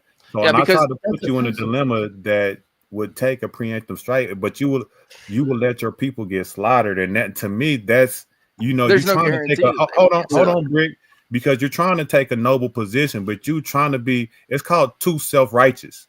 You know what I mean? Sometimes being too self-righteous can hurt you. No, you know what I mean? Did you see Brick's actually not answering the question the way you think he is, and he's actually trying to weasel out of. Not saying he's trying to, but he is. Just like he said there's no guarantee they're going to be killed. But in your scenario, you're saying that they would be killed, right? Due diligence. Indeed. Right. See, Brick. So you're not answering the question. He's saying it's a true threat that's coming to you, and it's an actual threat. Actually, that is not what he said. He said the guy comes to you, the scout. You trust his word. Okay, well, hold on. Look. Let me simplify it because this is a real life scenario. This happened in real life. Let's say that somebody don't like you, Brick, and they're on Instagram Live, and they're saying, "Hey, look, here's my gun. I'm about to go run up in Brick's house, off everybody." Well, and no, you see the Instagram Live playing. You're at home and you see the Instagram Live playing, and the dude's down the street at the park on his way. You can either go out the house and meet him before he gets there, and I'm talking about like you in. Well, I like due diligence's scenario. See, you're just throwing all this like. No, because I'm trying to make it more personal. I'm trying to make it more personal. That's making it worse. Well, hold on, let him answer the question. You know there's a third option. No, due diligence is not giving due diligence is not giving three options. They don't ever consider that third option. No, due diligence is making a hypothetical with no third option. Indeed. That's what you're not understanding. There is no. It's the same thing, but it's just smaller. I'm asking. Just we don't need a commentary on it. Blind, your scenario's worse. Even in due diligence's scenario, there is a third option. Although he will not allow me to provide that third option. That is why I will still choose. That is why I will still choose. That is why I will still choose the option that I chose. Okay, what's your third option then? Due diligence, so he didn't answer it. Ask him the question. If you're able to see the dude on live stream coming, and he has a gun and he's coming to hurt your family, you would still just not do anything, sit still. No, it's not at all what I would do, bro. You never said that. That's what I just asked. See, I'm trying to ask. I said my walls are high and my arrows will fly. Fly. Bro. Blind. You're not listening at all. You're listening to respond, not listening to reply. The question. I'm gonna let you. I'm asking the question. This is why you and Bricky kind of got, because he does kind of the same thing. No, Brick, he goes ham. My question this whole time. He goes there's a way to protect people without fighting or without defending. But you're not listening at all, bro. Okay, but look. Okay, I'll listen to you if you please answer the question. No. Oh, no, Brick. What you know is the answer. I'm even giving. No, I'm not going to answer your question because you're just going to talk over me whenever I give you the answer and not listen to the answer. He's just talking because I was interrupting him, and he really wants to ask you something. I've been interrupting. I want to know the answer. I want to know if Brick's really the type of person. Did you hear my answer? He gave you a response. You weren't. Did you hear my response though? He gave you a response. He said it like 3 times. Well, yeah, okay. he did. To my question, if he sees a guy coming on live stream, he answered it. Okay, what is it? I apologize. I'll mute. I want to hear. My walls are high and my arrows will fly. See, that's what I'm saying, due diligence. He's not giving an actual answer to your question. He's weaseling his way fucking out of it. Look, hold on, still, man. Hold on. if you understand the analogy of what due diligence asked, you will understand my analogy of the answer I just gave. But you don't understand the understand the analogy that due diligence gave. Therefore, you don't understand my answer. I do. So you're saying that so his answer is he'll let his people get slaughtered. He believed that he can hold off a strong enough defense, but he's adding to the scenario because I said it was like a 90% success rate that the other team, the other kingdom, will slaughter your people. So you taking a chance, and he's doubling down. He's going to just be defensive and get his people slaughtered. That's what he's saying. And is there a 100% chance rate that they're going to attack? Is that the case? Absolutely. So Brick, that's what I'm saying. If there's a 100% chance rate that there is an attack, then the attack has happened. It's an attack. Yeah, but you guys also don't consider other pieces to the puzzle, right? That quote unquote kingdom, that's a smaller kingdom that's mounted an attack against your bigger kingdom, right? This is the scenario that your people now are probably going to get slaughtered. That smaller kingdom might have some backup, some allies that you're not even considering. Yeah, if I go ahead and attack these people on the way through. See, you guys, you automatically go to fight, and don't consider that there's a group of bullies around the corner that's going to beat you up. With the one bully. So you run around the corner to beat up the one bully who was snickering at you, and you get around the corner, and now there's 10 bullies there. You don't really understand the way gang mentality works. We understand that is a possibility, but I'm just asking you to engage in the hypothetical with the boundaries that I set. I'm putting you in a more dilemma, and you want to just sidestep it like the steel man. It's not a sidestep. I told you from the Brick, I didn't interrupt you, bro. But I gave the scenario, but and I gave the boundaries, and you so want to add hard to get me to agree with your moral position.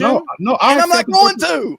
Brick, I accepted your position. I'm not going to agree with your moral position. Stop trying, bro. You heard my opinion. Either accept it and move on, or don't, and keep asking me the same question over and over and over and over and over and over and over again. Thank you. Yeah, that's cowardly. It's all good. I accept your position. If that's your position, I was just trying to reiterate, but it's all good. I think go ahead. I accept that he won't tell us what his position is. Well, then you're an idiot. That's a pretty good idea. You know the definition of an idiot, right? That means that you cannot learn. That's exactly what it means. You have not the capacity to learn. You won't give us your position on his scenario. You won't even hear my position, even though I've said it how many times now? The walls are high, the arrows do not have the ability to learn. What does your riddle mean? I don't understand your fucking riddle. He's speaking in parables and shit. Brick just turned into Jesus for some reason. I don't know. Shit. Stupid. Not quite. I don't know whether Jesus probably would have fought. Jesus probably would have fought before Brick. Probably stupidity. Yeah, Jesus actually told his people his apostles to sell their cloaks and buy swords. From the same scenario is literally the definition of stupidity. So did you know that? You're asking for a different not a pacifist. result. He will not answer. He's refusing from to the answer. Same scenario, still, man. You keep in with the same scenario. Why? That's all right, stupidity. We gotta move forward. We got your answer, Brick. We ain't finna do that. Fuck it. Let's move on. It's all good. Yeah. Jeez. So what's up? What up, though, still, man? Did you give a statement towards the topic itself? Oh, thanks. I think I kind of missed that. I've been popping in and out throughout the last couple hours, and so I'm not sure what when you're referring to. It's all right. We're reaching that threshold anyway. We're almost on the 4-hour mark. Hey, I'm gonna go get a snack, guys. I'm out of here. I'll probably come back if y'all still on, but I just want to remind y'all that fool said he was gonna come back with the $50, bro. Where's he at? Y'all still there? Peace. Let you know that's across the pond. They lie. Still, all man. Right, guys. Wanna give some final thoughts? I know, Steel Man, you just walked in, but well, thanks for having me on, guys. It was good to see you, and I appreciate it. Catch you on the next one. Peace. So I'll go ahead and say, I think there's a such thing called a healthy amount of fear That don't mean going around bullying people. In the ideal world, of course, I would rather be loved and respected. But in this world, we have people that are aggressors. And sometimes you gotta do what you have to do. I appreciate you, Reza. Nice talking to you, Brick. I'll catch y'all later. Appreciate it. Yeah, kind of the same. Every person is different. Every situation is different. There's some mean people out there, downright to the point of violence. They do get violent. And that is unfortunate. I do myself try to seek peace. I don't like being mean to people. But I can play the game. I can. I don't like it because ultimately it gets my blood pressure up and might have an aneurysm one day. But that's one of the reasons why I kind of like come over here, because I go to other panels and that's what happens. People being mean. I got to play the game, that sort of thing. So I appreciate what you do here, Resla. Thank you. And if you guys like what you get here, you got to support it. You got to support what you love, man. Do the thing. And so I would say I saw that, a couple of people did, and that's what's up. So thank you again. You got me looking for new clients. Hard to keep this up. All right. We have a little one-on-one with everybody here. All right, guys. It's pretty much going to be the end of the show. Let me give you a bit of a final thoughts based on some of the things that I heard and some things I've been talking about. If this conversation pretty much hit home for you, then pretty much I would just say you already know what to do, especially if you catch this on the replay. Just be sure to hit up the comments. And I want to ask you if you ever feel like you've been in this space where you've been disrespected for being too nice, then pretty much I want you to say just, hey, watch this live. For those who have already been here, thank you for the super chat that we actually have here. Like I said, if you were catching the replay, please be sure to actually take a look and write down your actual thoughts on pretty much if people are pretty much respected when being mean. And if you enjoyed the show, I want you to keep these kind of deep dives coming. I like to have the actual thoughts with people. Love when they come up and we are actually able to engage in the conversation. If you haven't, please be sure to actually hit the like button. So far, it's the only thing that's going to keep us somewhat competing with other people in the algorithm. And we do this every week, every week. So trust me, you don't want to miss out on the next one. Now, as we wrap things up, pretty much for the final thoughts, because I think some of y'all need to hear this. At the end of the day, respect isn't something that you can politely request. It's something that you pretty much command.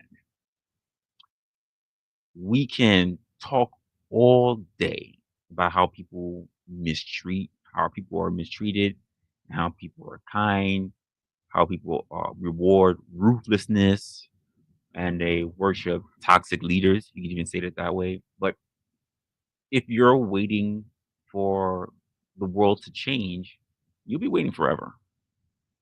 People don't respect niceness. They respect certainty. People don't listen to whispers, they listen to conviction. So ask yourself, are you actually in control of how people treat you? Or are you just accepting whatever they give you? Do you set standards or do you let other people decide what you're worth? Because if you're still waiting for people to realize your value, then you've already told them that you don't value yourself enough to demand it. And that's a lesson one cannot afford to learn late. Trust me, plenty of people have already gone through that. You don't want to be part of it. Because if you're still waiting for someone to give you permission to lead, then you've already chosen to be a follower. So next time someone tests your patience, your kindness, your loyalty, ask yourself, are they taking you seriously? Or are they just taking you for granted? With that being said, guys, take care of yourself, take care of your friends, take care of your loved ones, whatever the case may be. I will be doing a stream Wow, that was loud. I will be doing a stream tomorrow. Pretty much, I will see you guys on the next one. And yeah, stay opinionated.